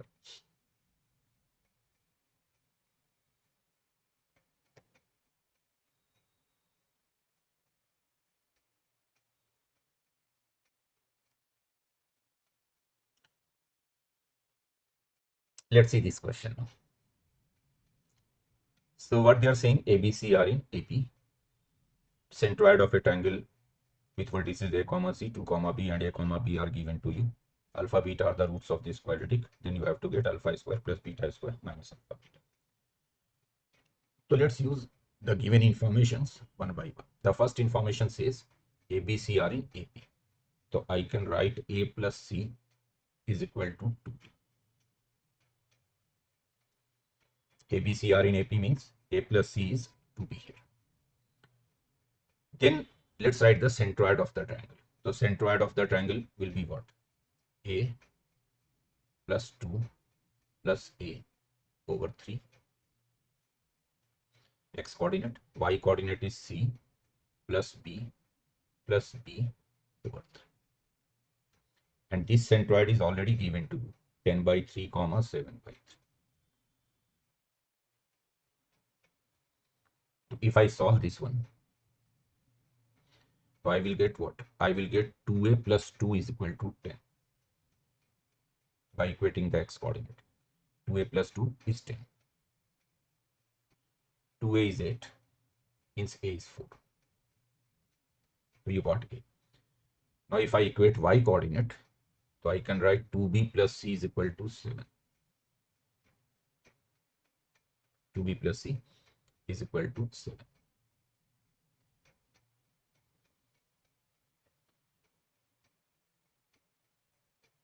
And we have one more information here. Let me write equation 1. From equation 1, A plus C is 2B. So if I put A is equal to 4 here, so I can write 2B minus C is equal to 4. Just put A is equal to 4 here in equation 1. So 2B minus C is equal to 4. Now if I solve these two equations, let's solve these two equations. So if you add, you will get 4B is equal to 11. Means B is 11 by 4. And if you subtract, so you are getting 2C is equal to 3, C will be 3 by 2. So if you add 4C is 11, 4B is 11, B is 11 by 4. And if you subtract 2C is 3, C will be 3 by 2. Now I got A, B and C. In fact, I don't need C. I need only A and B, because I have to get alpha square plus beta square minus alpha beta for this quadratic. So now this quadratic is what? Now see, alpha square plus beta square minus alpha beta. This is what we have to find.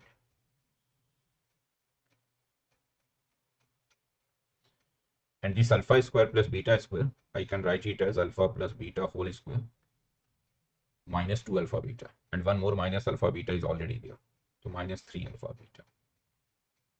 Let's put the values. Alpha plus beta is the sum of roots of this equation, which is minus b by a square. Alpha beta is 1 by a, product of roots. So this becomes b square minus 3a by a. Now put the values. B square is 121 by 60. 3a is 9 by 2, or you can write 18 by 60. 18 by, sorry, 3a is what? 9 by 2. A is 4 actually, my bad.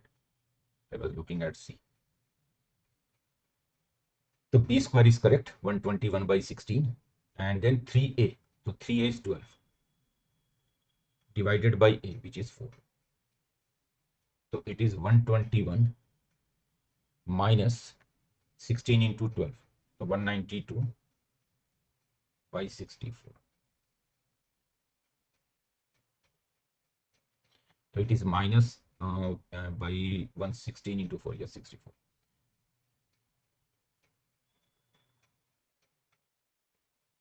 A is what? 4. Am I doing some mistake? We check. B is 11 by 4, correct. A is 4. B square will be what? 121 by 16. The denominator becomes 4. Oh, LCM will be A square here, my bad. So denominator will be 16 here.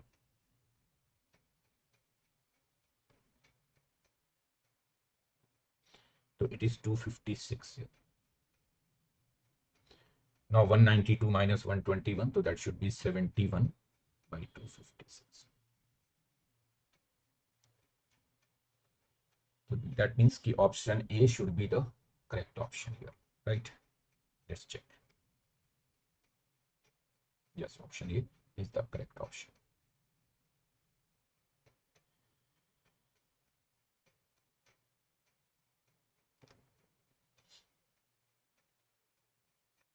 See this question.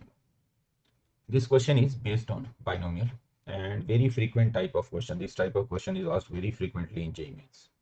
In fact, in recent years also, in fact, I think in 2025 also this question was asked. This type of question, not exactly this one.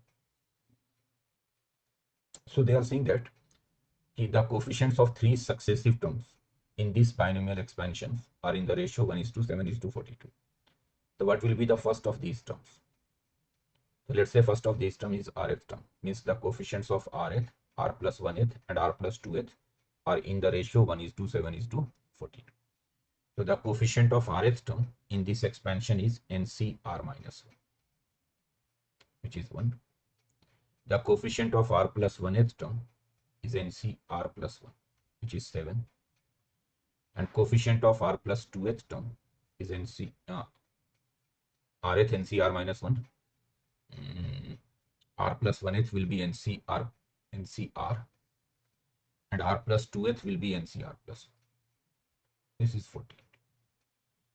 The coefficient of rth term NCr minus 1, r plus 1th NCr, r plus 2th NCr plus 1. Now if I take the ratio of first two, NCr over NCr minus 1, so this ratio is 7.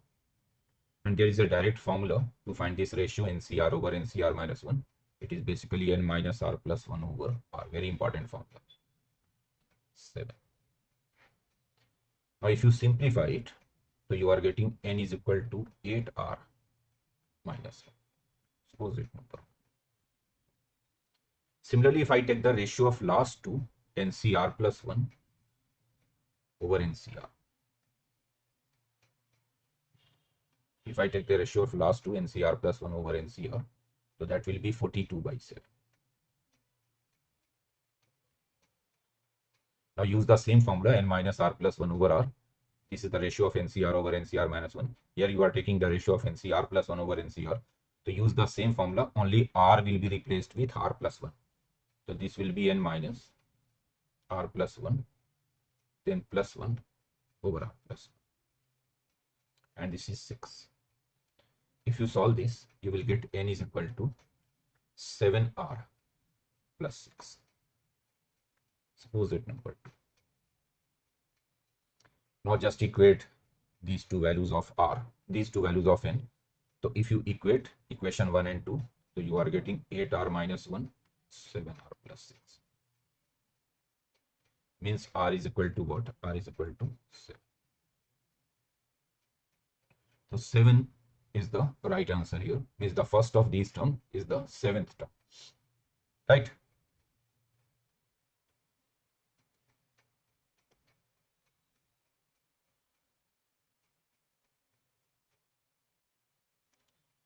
See this question. This is based on trigonometric identities. Tan A, tan B are the roots of this given quadratic equation. And you have to find the value of this 3 sin square A plus B minus 10 sin A plus B into cos A plus B minus 25 cos A square A plus B. So this is what you have to find. So what you will do here, tan A, tan B are the roots of this equation, right? So I can write sum of roots, product of roots, tan A plus tan B.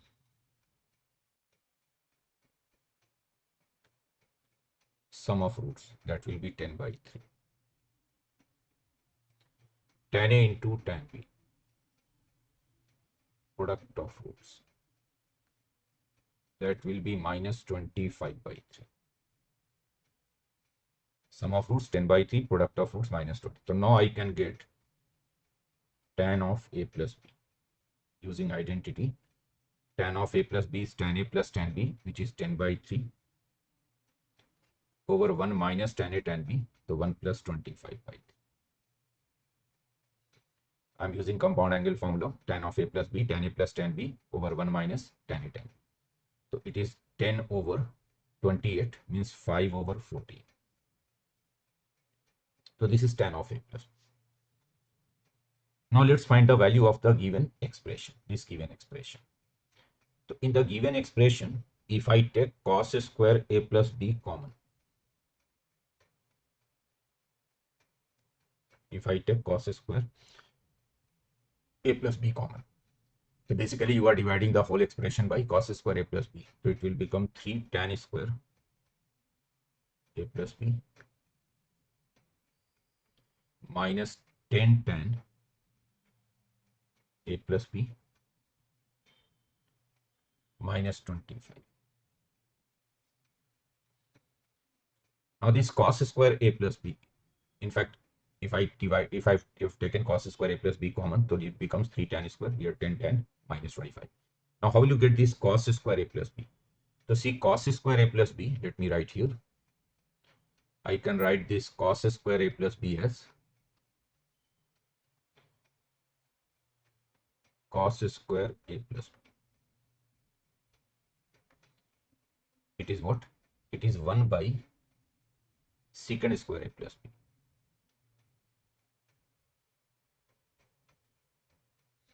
And secant square a plus b is what? 1 plus tan square a plus b, means 5 by 14 whole square.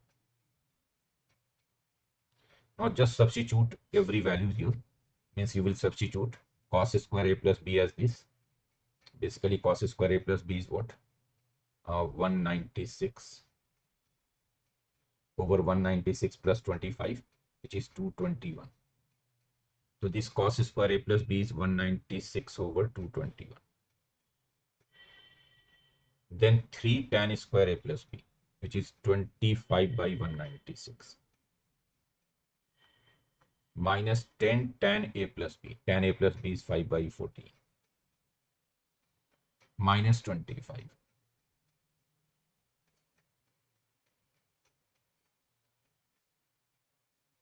Now just simplify this. After this, it is just a simplification thing. Just simplify, you will get your answer. So when you simplify this, your final answer will be what? Your final answer after simplification will become minus 25.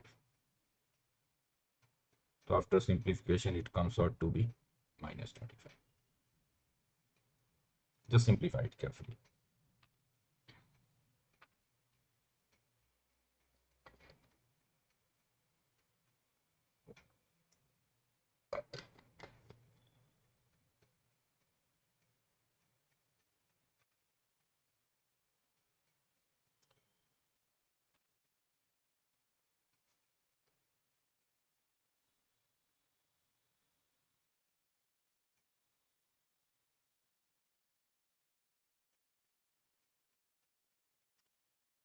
Okay, let's see this question now, which is based on matrices and determinants. So you are given 3 linear equations, a system of 3 linear equations in 3 variables, and some statements are given A, B, C, D, E regarding the number of solutions, unique solution, no solution, infinitely many solutions, and you have to pick the correct option. Which statements are correct here? B and E only, A and E only, A and E only, or C and E only. So basically in these type of question, what we do, we form 4 determinants, D, D1, D2 and D3. If D not equal to 0, then the system gives you only one solution. If D is equal to 0, if all 4 are 0, D, D1, D2, D3, all 4 are 0, then infinitely many solutions. And if D is 0, but at least one of remaining 3 is non-zero, then no solution. So basically, let's write the 3 determinants first. So basically, your equations is what? First equation is x minus 2y plus 0z is equal to. Second equation is x minus y plus kz minus 2. Third equation is 0x plus ky plus 4z is equal to 6. Now let's write the determinant d first. What is determinant d here?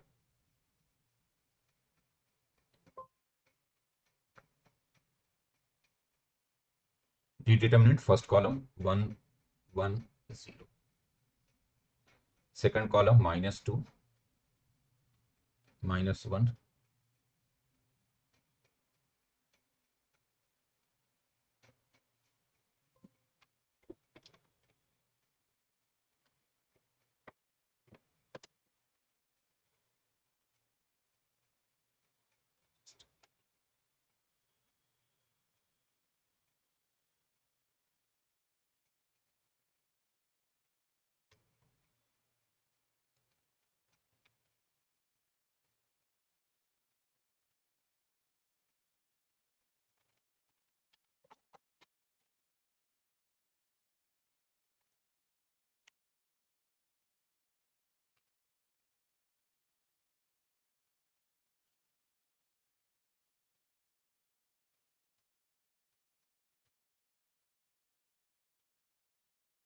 okay, sorry, power battery was low, so I connected it to the power. So let me restart this. So basically three equations are given: x minus 2y plus 0z is equal to 1, x minus y plus kz is equal to minus 2, then 0x plus ky plus 4z is equal to 6. Now let's find the determinant d. So it is 1, 1, 0, minus 2, minus 1 k, minus 2, just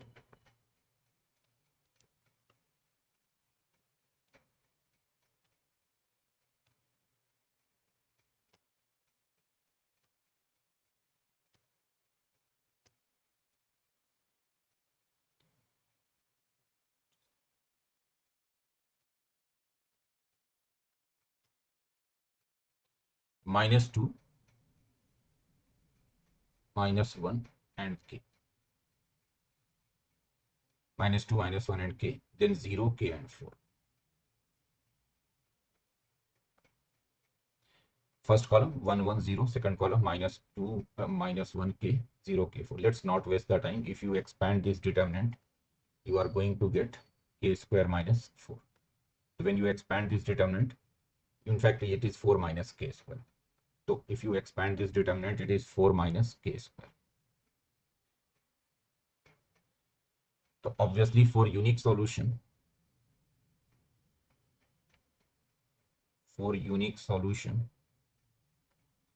t should not be 0. So k should not be plus minus 2. Now let's check the correct option. The system has a unique solution means it is a correct statement. The system has a unique solution if k is equal to minus 2. This is also correct. The system has a unique solution if k not equal to 2 and minus 2. Yes, not equal to here. The system has a unique solution if k is equal to minus 2. So it is false. The system has a unique solution if k is equal to 2.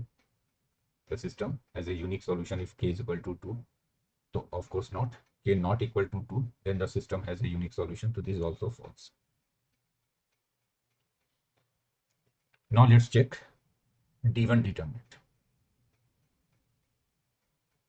So D1 determinant is what? Replace the first column 1, 1, 0 as 1, minus 2 and 6. Minus 2, minus 1, k, 0, k, 4. The first column is replaced by, now they are saying that this system, in fact, just expand this determinant.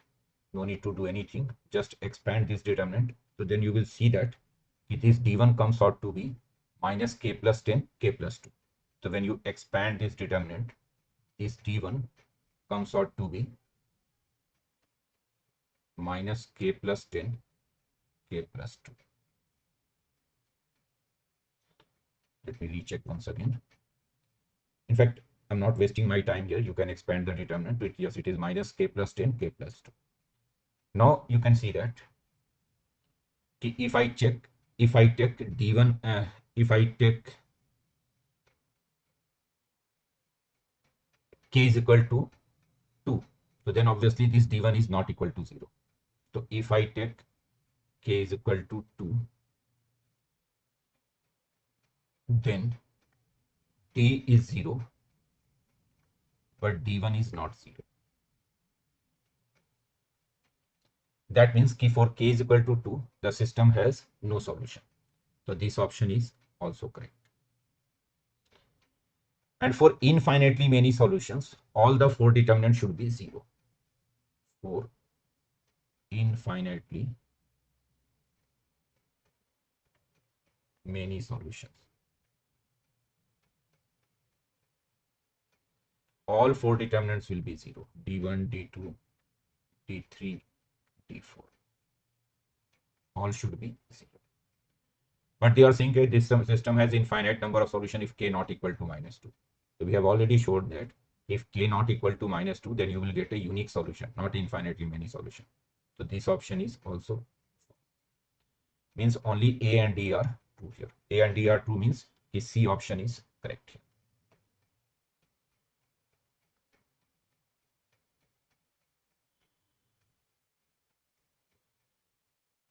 See this question now. This is based on straight lines. Straight lines in 2 dimensions. 3 lines are given to you, and they are saying that these 3 lines form which type of triangle? Equilateral, right angle triangle, isosceles triangle. So basically what you will do, you will find all the 3 vertices of the triangle and then check the side length. If 2 sides equal, isosceles, 3 sides equal, equilateral, and right triangle, you know, if it is Pythagorean triplets, all the 3 sides, then it is a right triangle. So suppose this is your triangle. Let's say this side is y is equal to x, x minus y is 0. Let's say this side is x plus 2y is equal to 3. And this side is 2x plus y is equal to 6. Suppose triangle is ABC.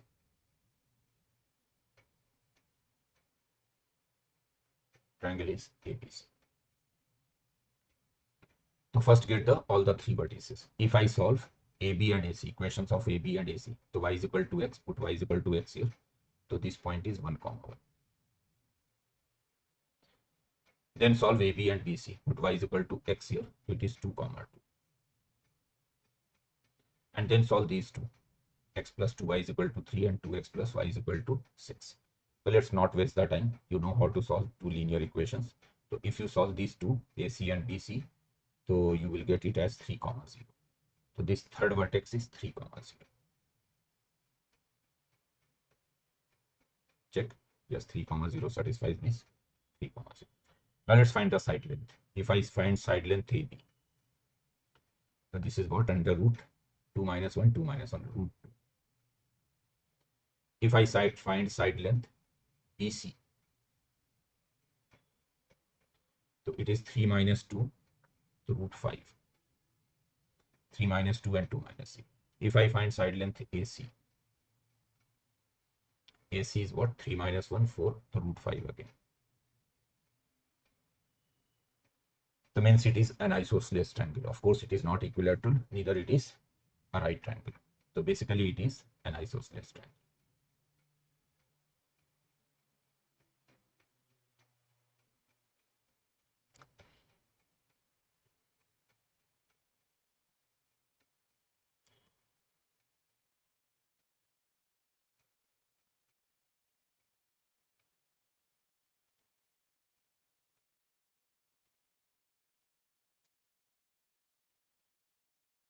Next question. So the number of integral values of n for which this equation has no real root. So if this equation has no real root, then how many integral values of m exist? Integral values means m should be an integer. So for no real root, actually discriminant should be less than 0. Now let's write the discriminant. Discriminant is 4 times 1 plus 3m whole square minus 4 times 1 plus m square 1 plus 8m.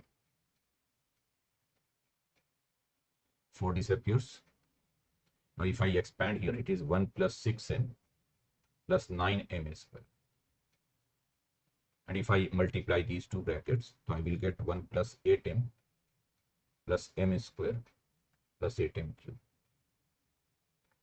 less than 0. 1 cancel out. Now I'm getting 6m minus 8m. So 6m minus 8m is what? Minus 2m minus plus 8m square minus 8m cube. It should be less than 0.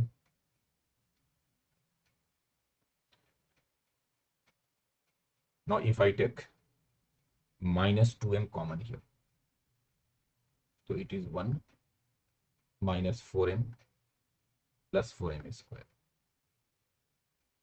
less than 0. 1 minus 4m plus 4m square less than 0. And you can see that it is, if I change the sign here, it is 2m, and this one is a perfect square, 1 minus 2m whole square. It is greater than 0 as I have changed the sign. And now you can see that this expression is positive for all m greater than 0 except half. So m is greater than 0 but not half. So basically all positive integers satisfy this inequality. Means there will be infinitely many integers for which this equation has no real root. In fact, for all integral values, positive integral values, this equation has no real roots. So your answer will be C here, option C.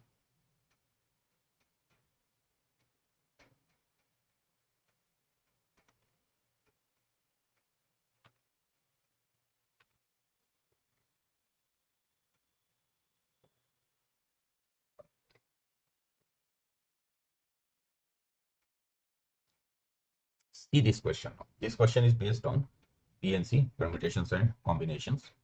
They are saying the number of 7-digit integers whose sum of the digits is equal to 10 and found by using the digits 1, 2 and 3 only. So 7-digit number, sum of digits should be 10 and you should form the number by using these digits only, 1, 2 and 3. So what are the possibilities? First possibility, 7-digit, if I take all digits 1, if I take all digits 1, 2, 3, 4, 5, 6, 7, then sum of digits will be 7 only. Then sum of digits will be 7 only, but I need sum of digits 10. So means I have to add 3 more here. Then it will become 10. So I have to add 3 more. So let's add 1 more here. It becomes 2. 1 more here. It becomes 2. 1 more here. It becomes 2. So now you can see that the sum of digits is 10. So how many numbers will be found? Total 7 digits. So 7 factorial, out of which 2 is repeating 3 times. So divide by 3 factorial. 1 is repeating 4 times. So divide by 4 factorial. Up to 4 factorial cancel. So 5, 6, 7. And 3 factorial is also 6. So basically 35 numbers here. Second possibility is it is 1, 1, 1, 1, 1, 6, 7. But I have to add plus 3 more to make it 10. So here in the first case, I added 1 to each. 1 here, 1 here, 1 here. Let's add 2 here. So it will become 3 and 1 here. So it becomes 2. Now you can see that the sum of digits is again 10. So 3, 2. So this time, how many numbers you can form? 7 factorial. And 1 is repeating 5 times. So 5 factorial. So up to 5 cancels, 42. The total numbers you can form is, and these two are the only possibilities. You cannot form any third case. 2, 2, 2, 1, 1, 1. This is one possibility. Second possibility is you have given 3 and then 2, 1, 1. The total number will be what? 3, 5 plus 4, 2. So it is what? It is 77. Means option C is the correct option.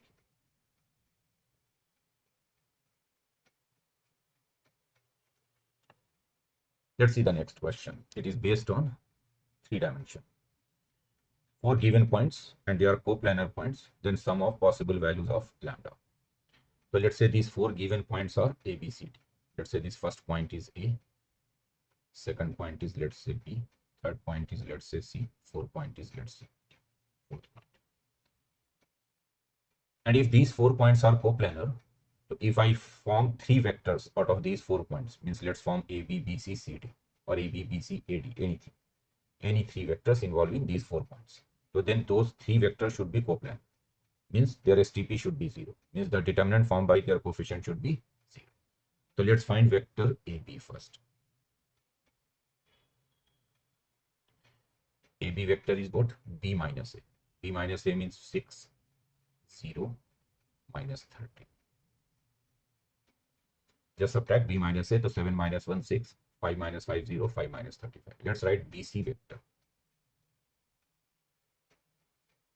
So it is minus 6, lambda minus 5, and 2.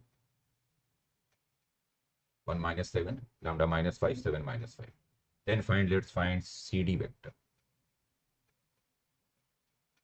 CD vector. So it is 2 lambda minus 1, 1 minus lambda, and minus 5.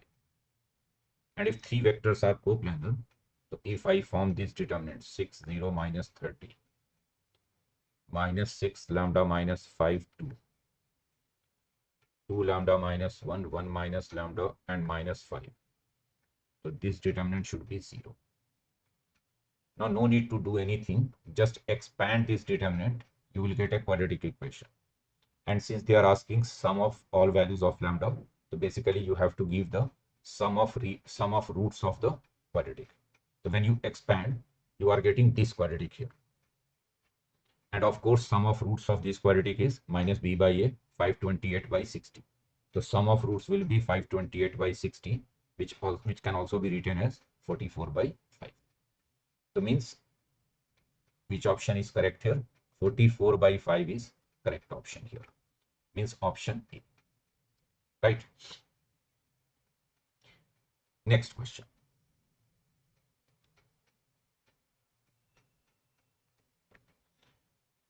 This question is based on relation.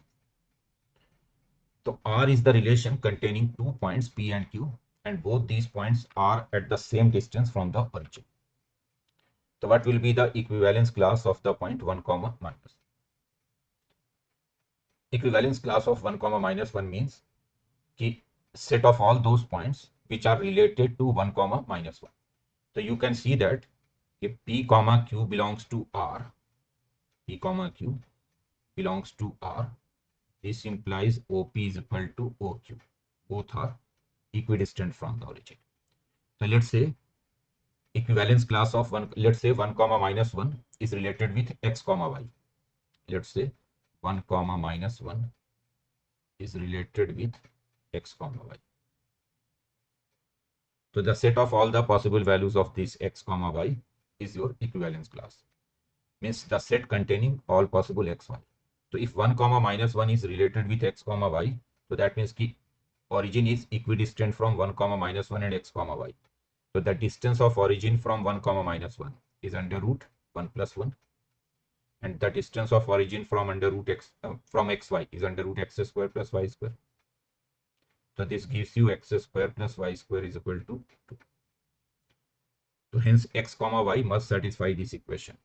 So hence the equivalence class of 1 comma minus 1 is all those points X comma Y, set of all those points X comma Y which satisfy this equation. Means circle basically, X square plus Y square is equal to 2.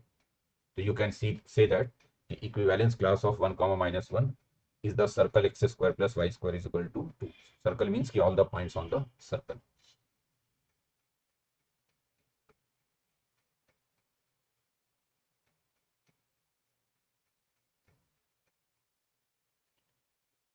Let's take the next question.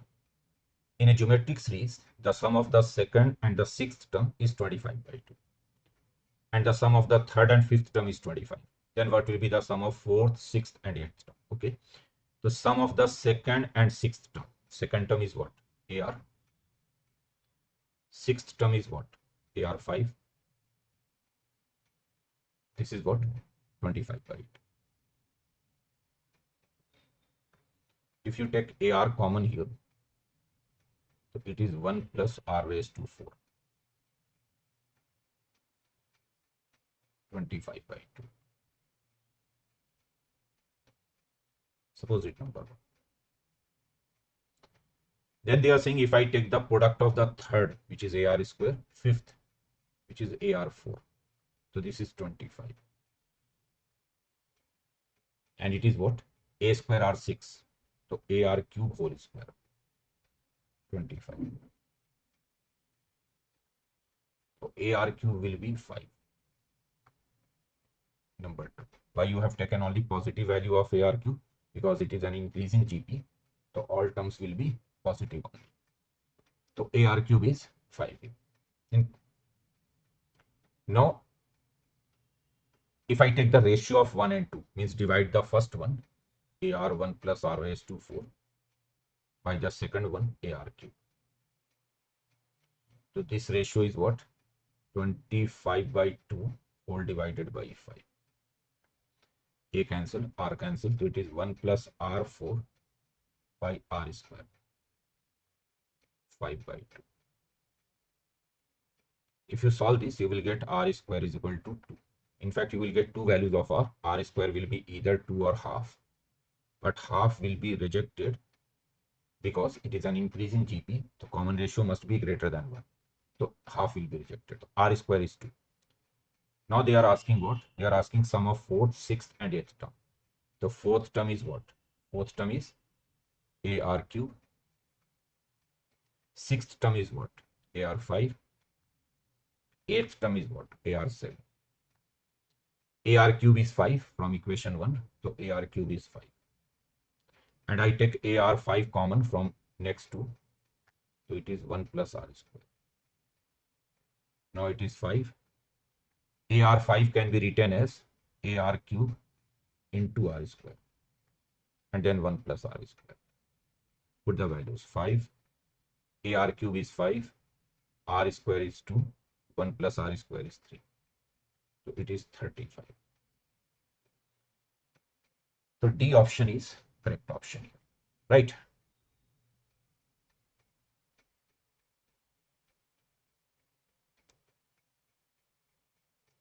Next question. Based on parabola, parametric form of parabola. So basically they have combined parabola with limits. So x is equal to 2t, y is equal to t square by 3 is a conic. Basically this conic is a parabola. Which parabola is this? So if I eliminate t from these two, so t can be written as x by 2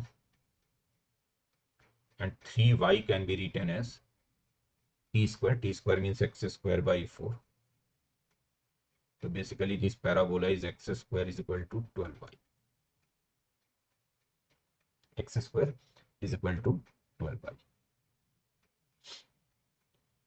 So basically it is an upward parabola having vertex at origin, axis, y-axis. So this is the parabola. Vertex is at origin.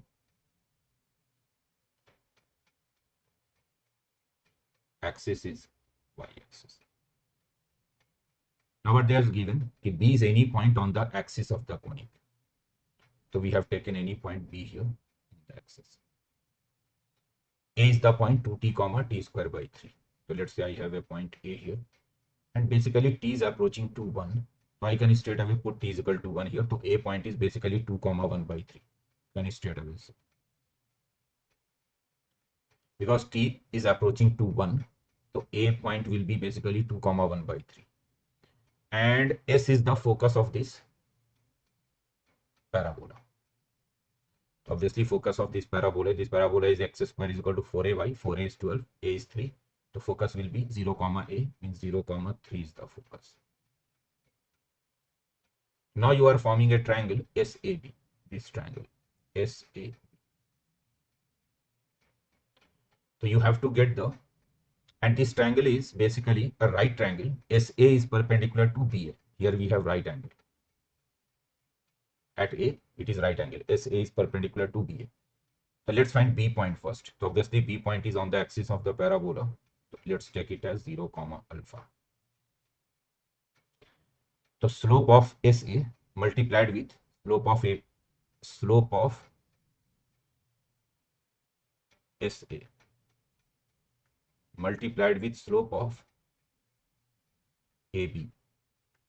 This product should be -1. Now what is this SA slope?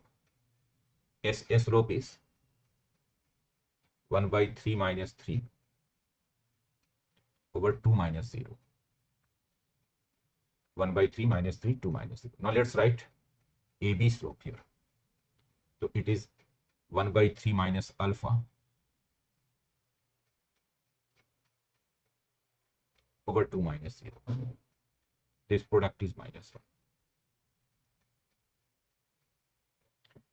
1 by 3 minus 3 SA slope over 2, and SAB slope is 1 by 3 minus alpha over 2 minus 0. So this gives you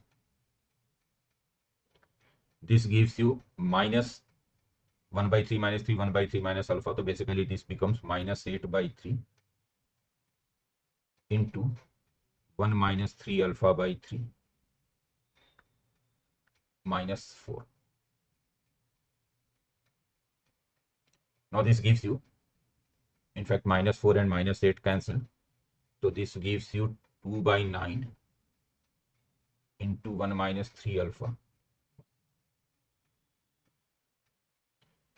So this gives you 1 minus 3 alpha, 9 by 2. 3 alpha is 1 minus 9 by 2 means -7 by 2. So alpha is -7 by 6. This is alpha. Now they are asking what? They are asking the ordinate. K is the ordinate of the centroid of triangle AC. So what is limit t approaching to 1 K?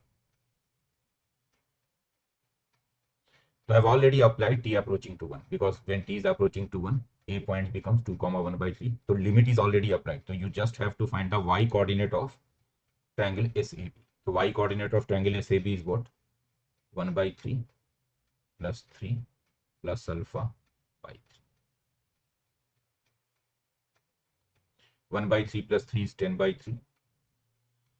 Alpha is -7 by 6 by 3. So it will be 20 minus 7 by 18. It is 13 by 18. So just apply the limit in the initial phase only. Just put A as 2, 1 by 3 as t is approaching to 1. Then your calculation will be easier. So 13 by 18 means option D should be the correct option.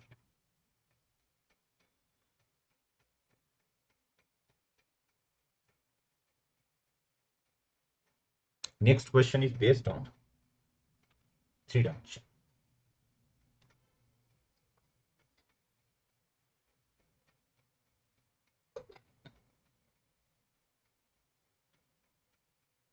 The distance of the point having position vector -I plus 2j plus 6k from the straight line passing through 2, 3, -4 and parallel to this vector 6I plus 3j minus 4. So basically your line can be written as, the line is passing through 2, 3, -4 and direction ratio 6, 3, -4. So I can write the line as x minus 2 by 6, y minus 3 by 3 and z plus 4 by -4. This is the line.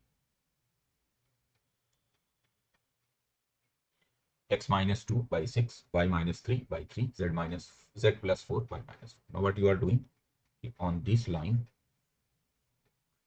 perpendicular is drawn. From the point A is, let's say, -1, 2, 6. And let's say perpendicular is drawn AP. So they are asking this length. P is any point on this line. So any point on this line, I can choose P point as, in general form, 6 lambda plus 2, 3 lambda plus 3, minus 4 lambda minus 4. Now if I find AP vector, so P minus A, so that will be 6 lambda plus 3, 3 lambda minus 3 lambda plus 1, minus 4 lambda minus 10. This is AP vector.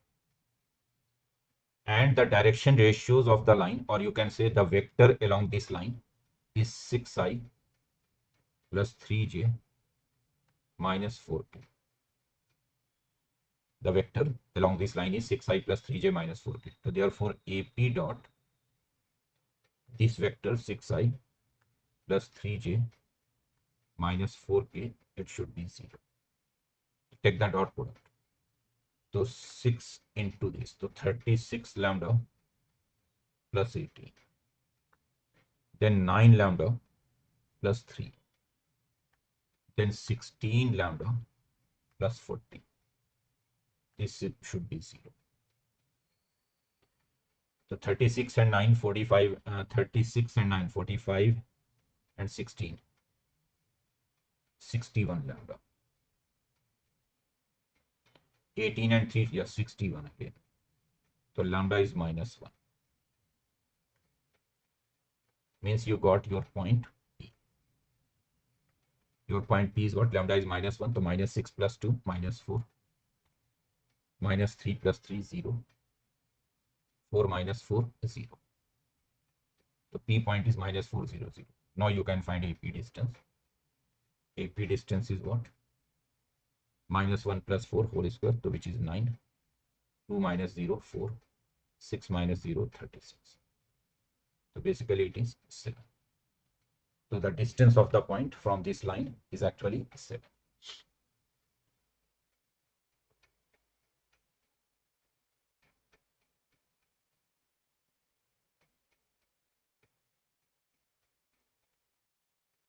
Let's see the next question.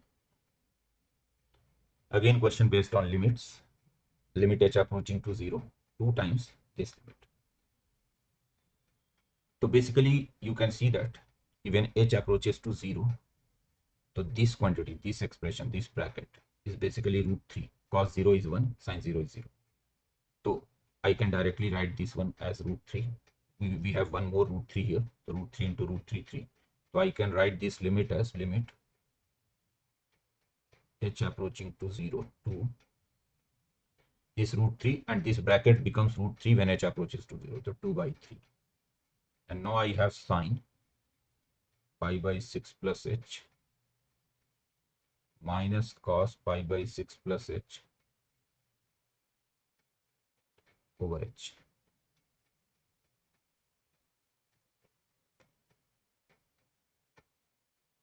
Sine pi by 6 plus h.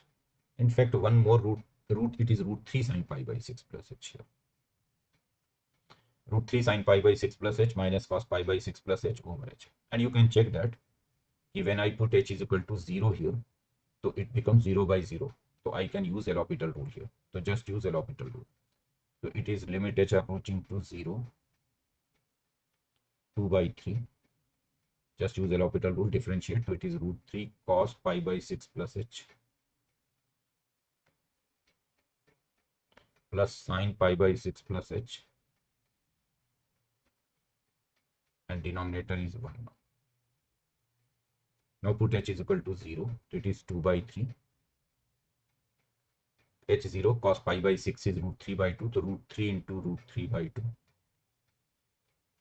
Sine pi by 6 is half. 3 by 2 plus 1 by 2 is 2. So it is 4 by 3. Means option C should be the correct option here. 4 by 3.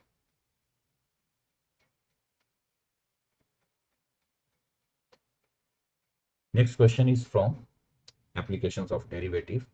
They are saying that find the range of a for which this function has critical point. Means if this function has at least one critical point, then what will be the range of it?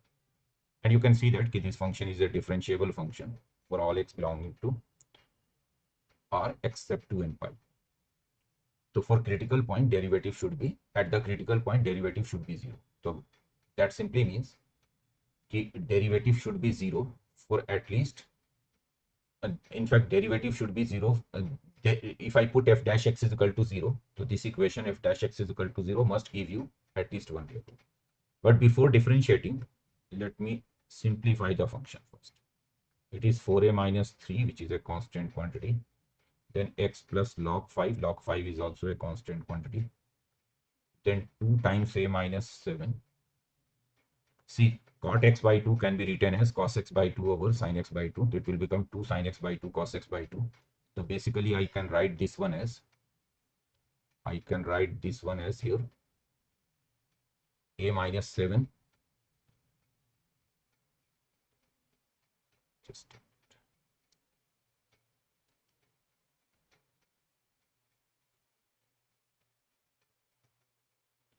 so I can write it as a minus 7 sin x here straight away.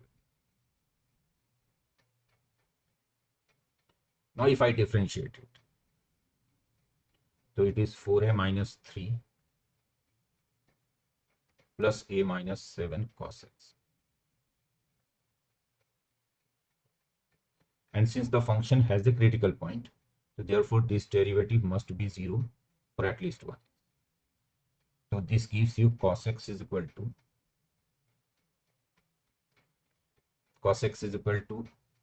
negative of 4a minus 3 over a minus 7.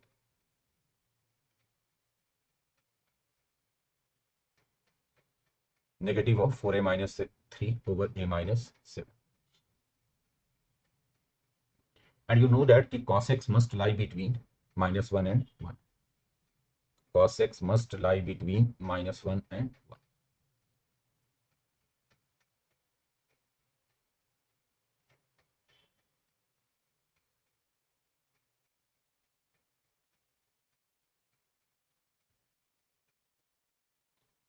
So cos x must be lying between minus 1 and 1 here.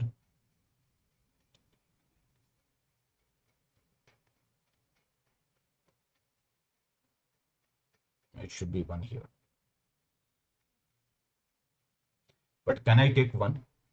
Because x is not 2 and pi. One more information is given here. X is not 2 and pi. So therefore cos x cannot be 1. So at 1 it should be open. At 1 it should be open here. So I should write minus 1 less than or equal to, just a minute, let me correct it first.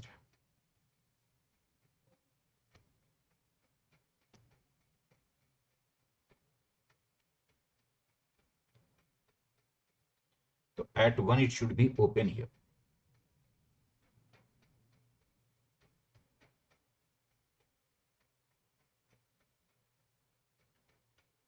So cos x must lie between minus 1. Now if I solve this, so it is minus 1 less than or equal to minus 4a minus 7, 4a minus 3 actually it is here, over a minus 7 less than 1. So this gives you 1 greater than or equal to 4a minus 3 over a minus 7 greater than minus 1. Now you have to solve this inequality. Just solve this inequality, 1 greater than or equal to 4a minus 3 over a minus 7 greater than minus 1. So let's solve this one. So if I solve first two inequalities here, or let's solve the next two. So I can write 4a minus 3 over a minus 7 plus 1 greater than 0, and 4a minus 3 over a minus 7 minus 1 less than or equal to 0. Take this minus 1 to the plus 1 and take this one. So I'm getting what here? I'm getting 4a and a 5a minus 3 minus 7 minus 10 over a minus 7 greater than or equal to 0. 4a plus a 5a minus 3 and minus 7 minus 10. And then I will get 4a minus a, which is 3a, minus 3 plus 7, which is plus 4 over a minus 7 less than or equal to 0. In fact, in the first case, I don't have equality here. It should be open here.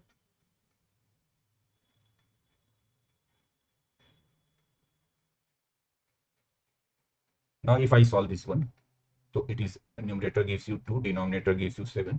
So a belongs to minus infinity to 2 union 7 to infinity. And this gives you a belongs to minus infinity to minus 4 by 3 union 7 to infinity. Here minus 4 by 3 closed. Here everywhere is open. Now if I take the intersection of these two, so if I take the intersection of these two, minus infinity to 2 and minus infinity to minus 4 by 3. So intersection will be minus infinity to minus 4 by 3 union 7 to infinity.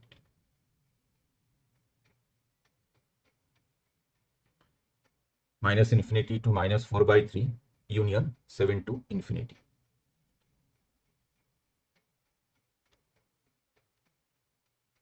Which option they have given here? Something wrong is there.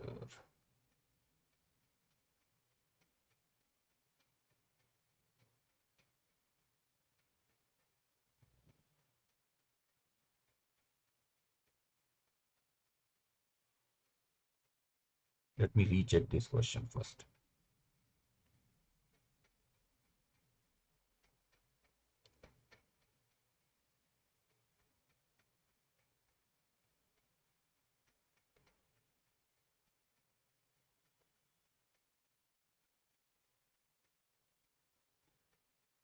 It should be 4a minus 3, then x plus log 5 1, a minus 7 cos x, it is correct. The cos x is minus 4a minus 3 over a minus 7 and has critical points. So therefore, this function has critical points. So therefore, this quantity must lie between minus 1 and 1. This derivative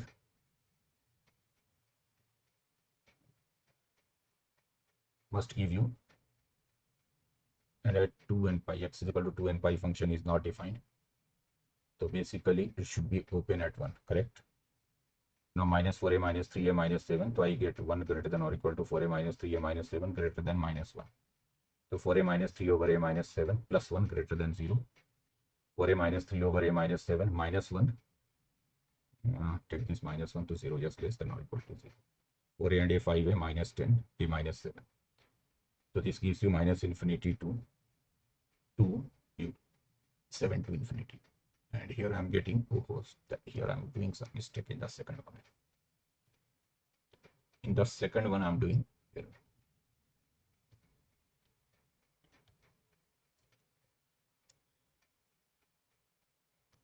Here. It is less than or equal to 0 here.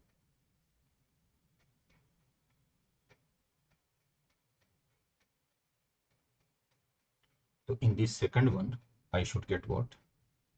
I should get a belongs to minus 4 by 3 to 7. So in the second one, a should belong to minus 4 by 3 closed to 7 open.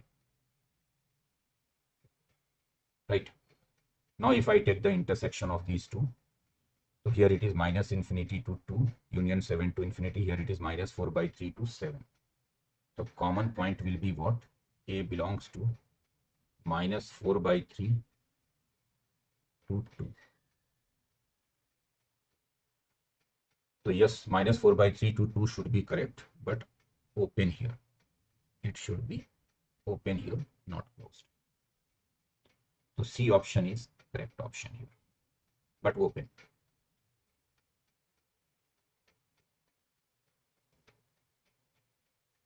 If the local maximum value of this function is k by e, then you have to get k by e raised to 8, k raised to 8 over e raised to 5 plus k raised to 8. So just for the sake of convenience, I can take sin x as t. Let's take sin x as t. So this function y will become what? Root 3e over 2t raised to t square. Root 3e over 2t raised to t square, and x belongs to 0 to pi by 2, so then t belongs to 0 to 1. Now if I take log both sides, so log y will be t square log root 3e by 2t.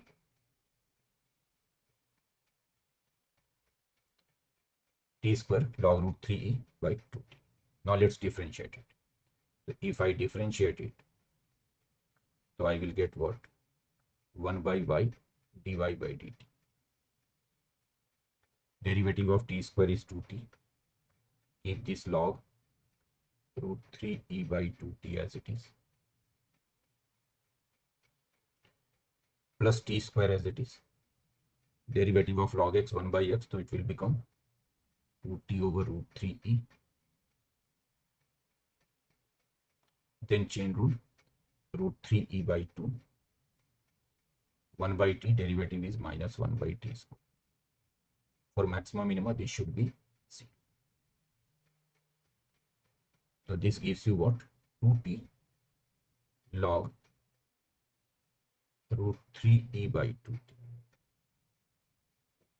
Here you can see root 3e cancel, t square cancel, 2 also cancel. So now you are left with minus t only here, 0. So this gives you log root 3e by 2t is equal to t by 2t, means half. And of course log is with the base e here. So I can write root 3e by 2t is equal to e raised to half.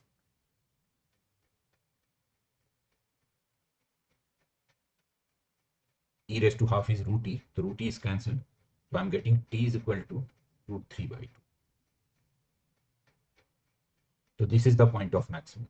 At the point of maximum, t should be root 3 by 2. So now what will be the maximum value?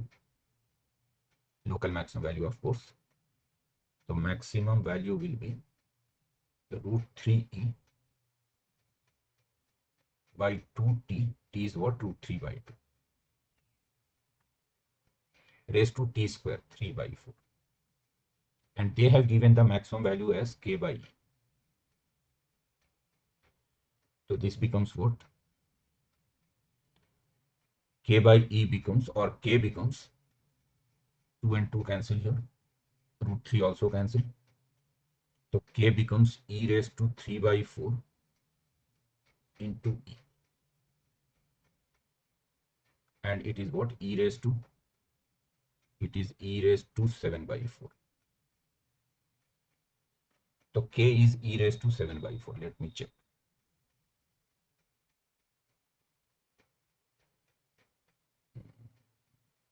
They have given e raised, they have e raised to 3 by 8 k by e. Let me check what mistake I'm doing. Oh, sorry, it is root 3e. I forgot to put root here. It is root 3e. So it is 3 by 8 into. So e will be what? E will be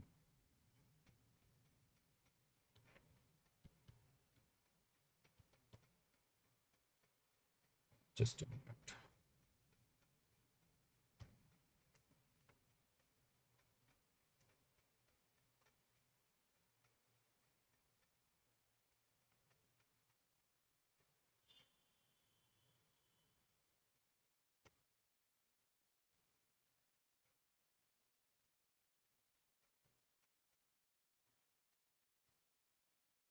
So it is what? Actually root 3 will be cancelled. So root e. So k by e will be e raised to 3 by 8. So it is e into e raised to 3 by 8.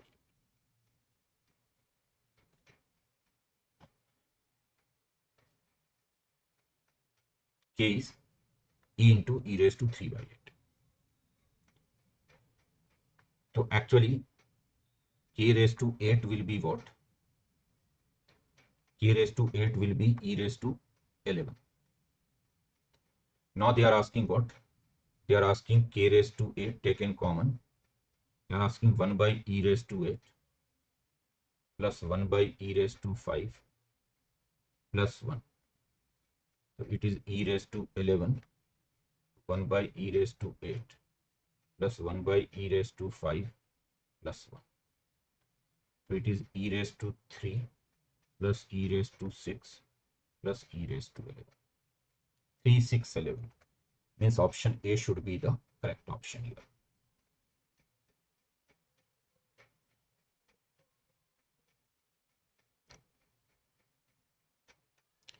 A, B, C are three distinct real numbers and none of them equal to 1. If these three vectors are coplanar, then 1 over 1 minus A, 1 over 1 minus B, 1 over 1 minus C. So since these three vectors are coplanar, the determinant formed by coefficient should be 0. So A1, A11, then 1B1, then 1C, it should be 0. Now since I need 1 minus A, 1 minus B, 1 minus C, so what I am doing here, from the second column, let's subtract the first column. And from the third column, also let's subtract the first column. So first column is left as it is, A11. Here you will be having 1 minus A, B minus 1, 0. Then 1 minus A, 1, 0, C minus 1. After this, just expand this determinant. Don't do anything, just expand it straight away. So when you expand this determinant, ultimately you will get this step. Don't do anything, just expand straight away. So when you expand straight away, you will get this one. Now if you divide both sides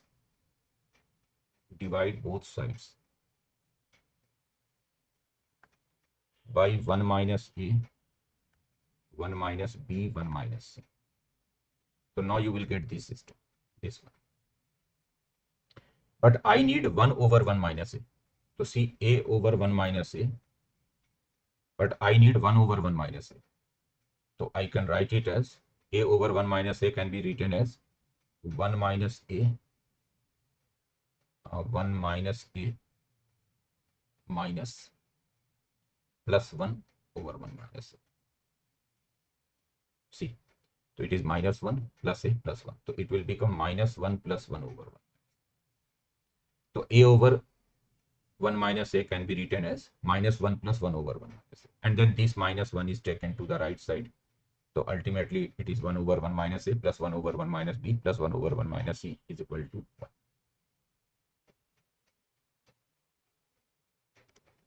Next question. Question number 90.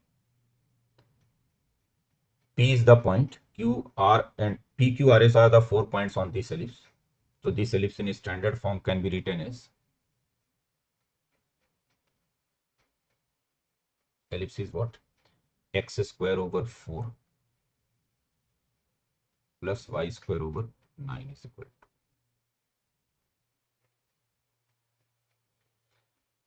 PQ and RS are mutually perpendicular. PQ, RS are mutually perpendicular and pass through the origin. So basically they are diameter of the ellipse. So you have an ellipse something like this.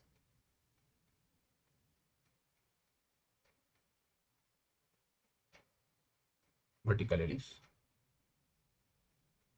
And you have taken two perpendicular diameters, PQ and RS. Let's say PQ is this. It is passing through origin and RS is less than. It is PQ. It is RS. And they are passing through origin. P point is given to. So basically I have right angle here.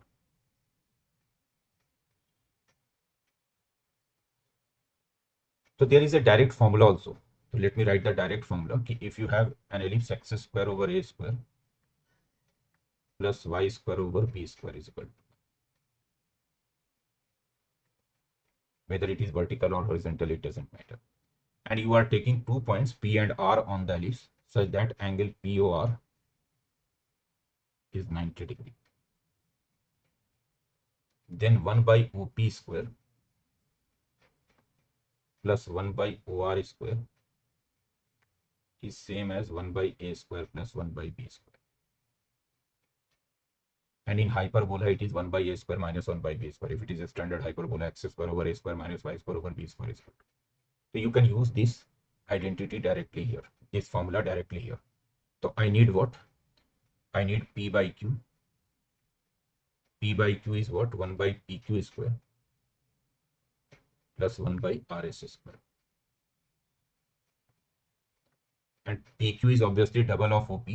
So PQ square can be written as 4OP square. RS is double of OR. So 4OR square. Now 1 by 4 taken common. And 1 by OP square plus 1 by OR square is basically 1 by A square plus 1 by B square. So it is 1 by 4. A square is 4. B square is 9. So basically it is what? It is 13 by 144. They are asking P plus Q. So P plus Q is 157. So 157 should be the correct answer here.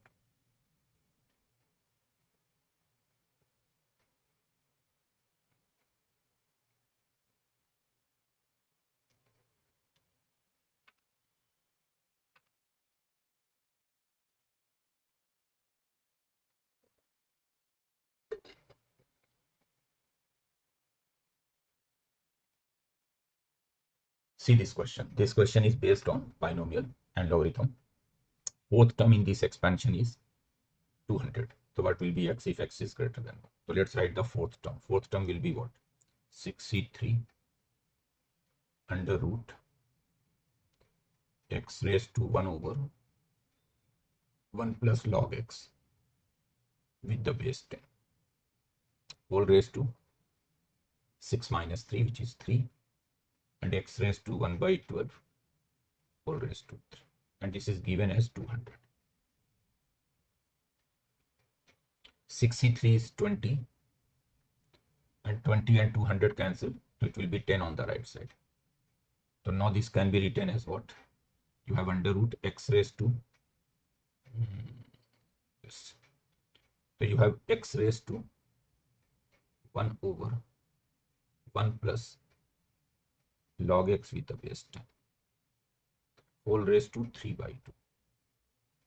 Actually root here, the root and 3 by 2, and then x raised to 3 by 4. Right side will become 10. Now if I take log both sides with the base 10, so if you take log both sides with the base 10, so you will get 3 by 2 log x raised to 1 over 1 plus log x with the base 10. Here also base 10 plus 3 by 4 log x with the base 10. It is 1. Now let's substitute this log x with the base 10 as t. So this will become what? 3 by 2 1 over 1 plus t into t plus 3t by 4 is equal to 1. Let's simplify it. Now, if you simplify it, basically you will get a quadratic equation. So let's not waste the time. You will get a quadratic equation like this. So you will get t square plus 3t minus 40. This quadratic you will get. And if you solve this quadratic, you are getting two values of t, 1 and minus 4. Now t is what? T is log x with the base 10. So it is 1 or minus 4. So x will be either 10 raised to 1 or 10 raised to minus 4. But they have given in the question that kx is greater than 1. So hence your answer will be So 10 is the correct answer here, which is option B. So basically after solving this quadratic, you are getting two values of t. T is equal to 1 and -4. So log x with the base 10 is 1 and -4. So hence x will be 10 raised to 1 or 10 raised to -4. But this 10 raised to -4 is rejected as it is given that x is greater than.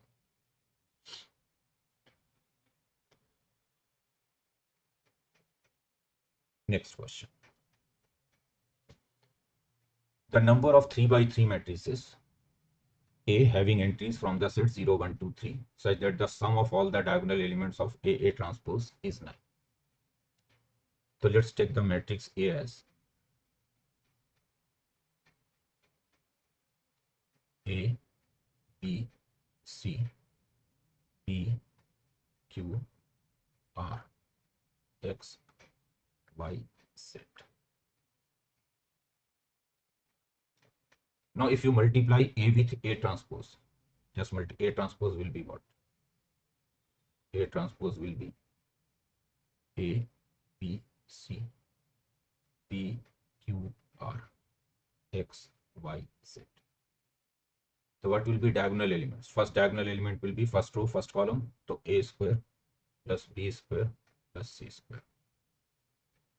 Second diagonal element will be second row, second column, P square plus Q square plus R square.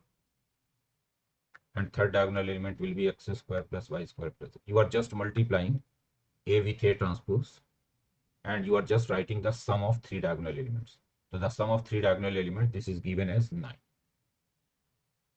And here each element belong to this set. Means A, B, C, P, Q, R, X, Y, Z all belong to this set. A, B, C, P, Q, R, X, Y, Z all belong to this set. So then how many such matrices can be formed? So let's write the cases. First case, if each element is 1. Each element is 1, 1 plus 1 plus 1, 9 times. So if each element 1.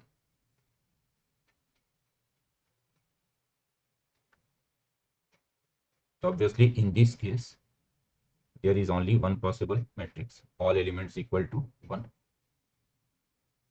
Now, suppose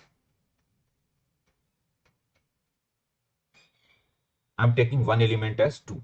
One element as 2. And 1 7 times. 1 7 times. 1 in fact, actually I have to take 9 elements now. So one element is 2. One element is 0. And 1 7 times. 1 7 times.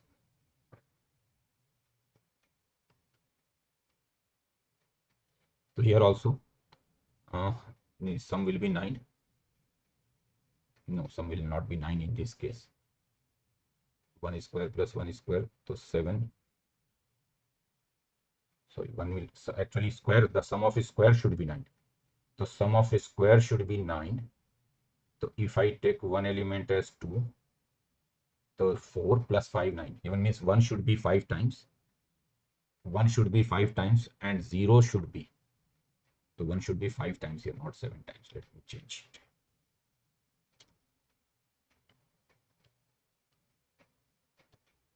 Let me change it first.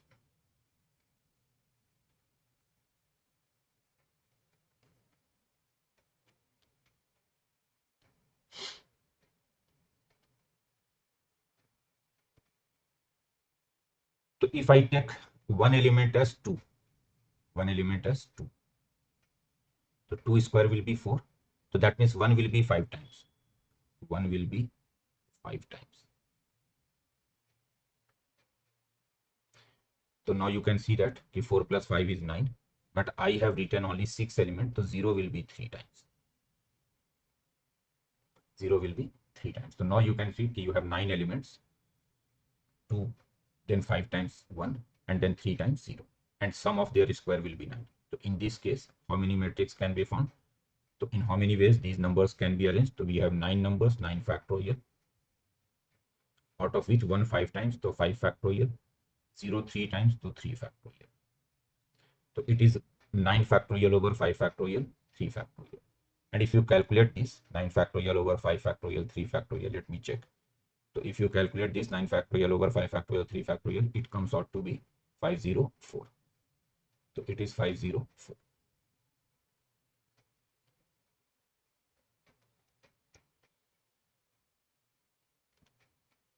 We have some more possibilities. The problem is not completed as yet. Let's write some more possibilities. Next possibility is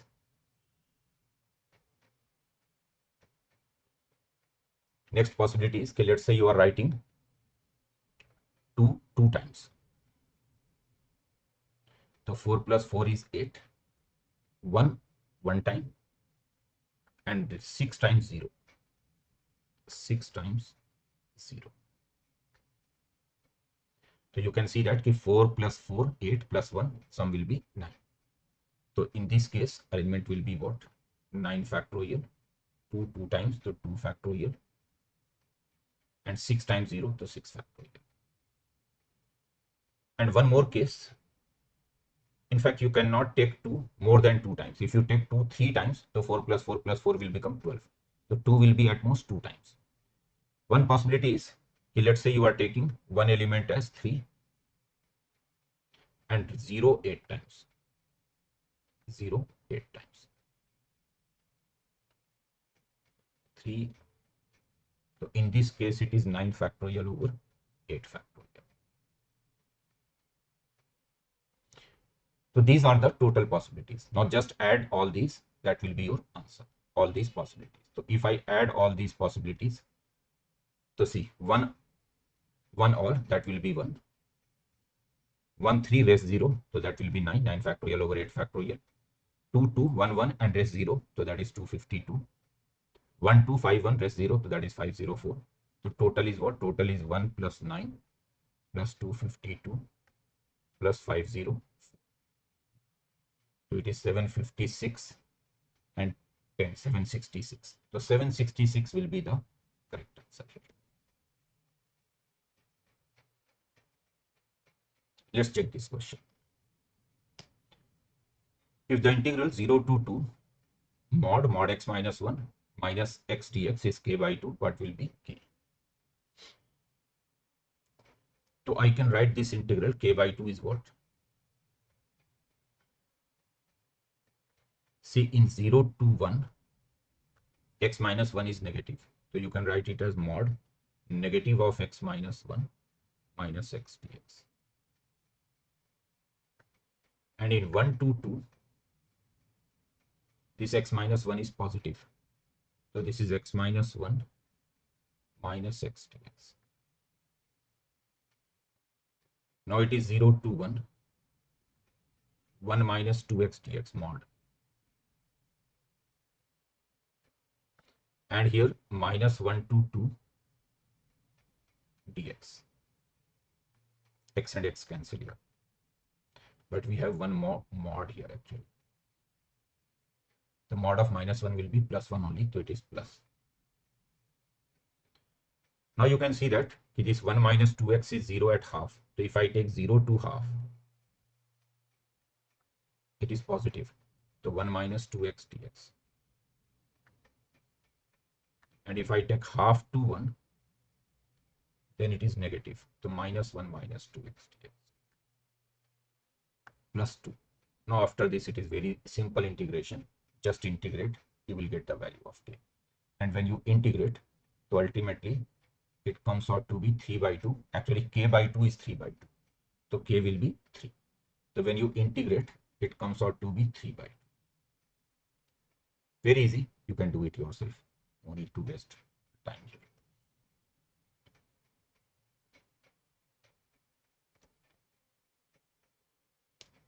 P and Q are P be a point such that its distance from the 5, 0 is thrice the distance from the point minus 5, 0. If the locus of the point P is a circle, of radius r, then what will be 4r square? So basically, the distance of p from 5 comma 0 is 3 times the distance of p from minus 5 comma 0. So you are taking the distance of p from 5 comma 0 and distance of p from minus 5 comma 0. Let's say p is xy. You have to find the locus of p. So let's say p is xy. Let's say this point A is 5 comma 0 and this point B is minus 5. So they have given that the distance of p from 5 comma 0 means pa is 3 times the distance of p from minus 5 comma 0 pb. So pa will be what? Under root x minus 5 whole square plus y square. 3 times pb will be what? Under root x plus 5 whole square plus y square. If you do squaring both sides, so it is x square minus 10x plus 25 plus y square. And on the right side, 9 times x square plus 10x plus 25 plus y square. If you arrange it, you are getting 8x square plus 8y square, 90 and 10, 100x, 225 minus 25, 200. Just divide by 8. So it is circle x square plus y square. 100 by 8 means 25 by 2x plus 0y plus 25. Now you can easily find its radius. Its radius is under root g square, which is, and g is actually 2g is 25 by 2. So g is 25 by 4. So g square will be 625 by 16 plus f square, which is 0, minus c. So minus 25.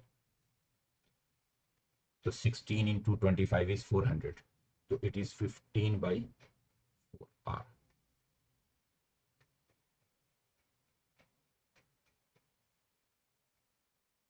R is 15 by 4. Now you can get the value of 4r square from here.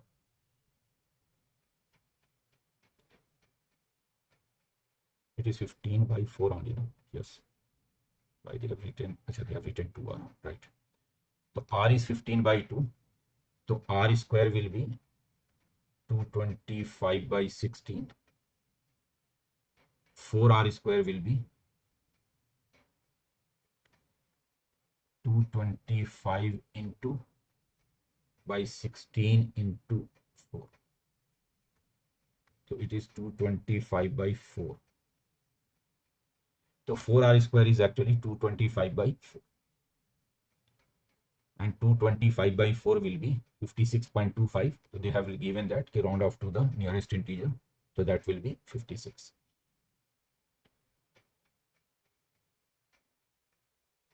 Next question.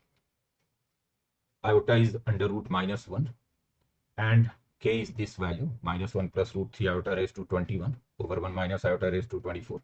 Then 1 plus root 3 iota raised to 21 over 1 plus iota raised to 24. This is k. 10 is integral part of mod k. So then what will be this summation? So first understand that if I take 1 plus iota raised to 24, 1 plus iota raised to 24 can be written as 1 plus iota whole square raised to 12. And 1 plus iota whole square becomes 2 iota raised to 12. So basically it iota raised to 12 is 1. So basically it is 2 raised to 12. And similarly 1 minus iota raised to 12, 24 is also 2 raised to 12. So k is what? K is 1 by 2 raised to 12 minus 1 plus root 3 iota raised to 21 plus 1 plus root 3 iota raised to 20.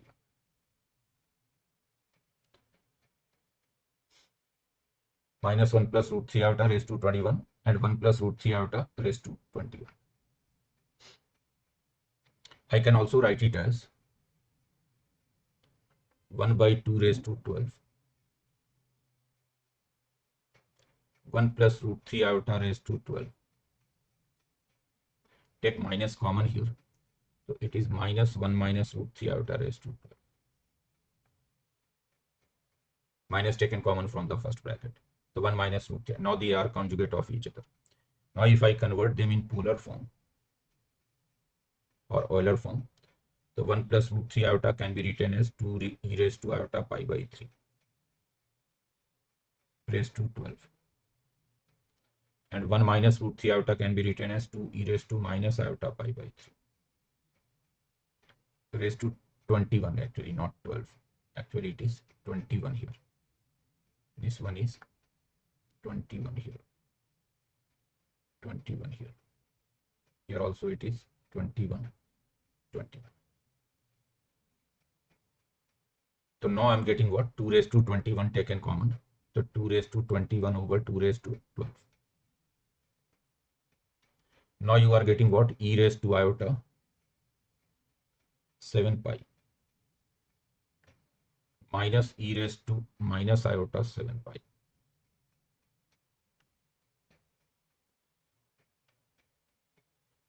And e raised to iota 7 pi, actually minus 1. So it will become 0 actually.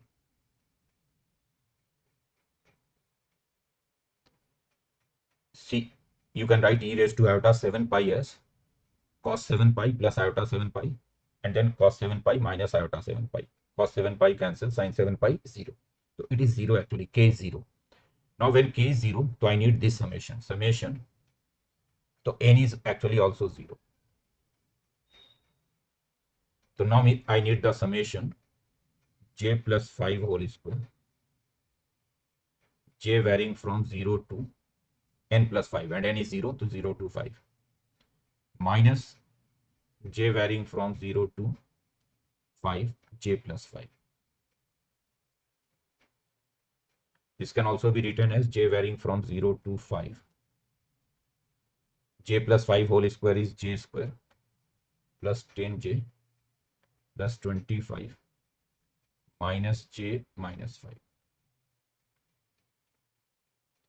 J varying from 0 to 5, j square plus 9j plus 16 plus 20 actually. Now it is very simple summation. Summation j square will be jj plus 1, 2j plus 1 by 6. But j is varying from 0 to 5. So in fact, this will be what? 5 terms actually, 0. n plus 1, 2n plus 1 by 6. n plus 1, 2n plus 1 by 6. So just use simple summation, but be careful here. This summation 20, you will write 20 into 6 here. Number of terms is 6. So when you are writing the summation of a constant, write constant multiplied by number of terms. So 20 into 6 here. So when you put the summation, you will get the value. So final answer will be here 310. Next question. A fx plus alpha f of 1 by x is bx plus beta by x. A plus alpha is 1, b plus beta is 2. So then what will be this expression?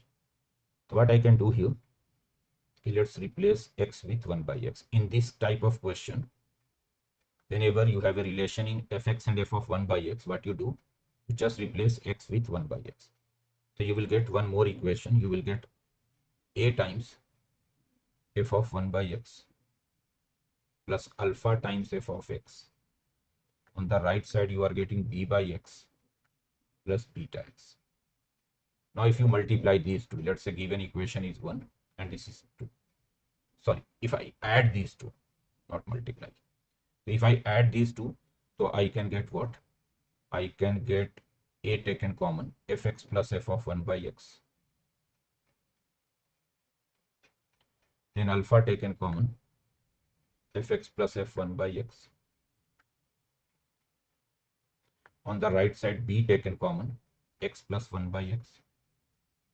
Then beta taken common, x plus 1 by x. Now on the left side, fx plus f of 1 by x taken common.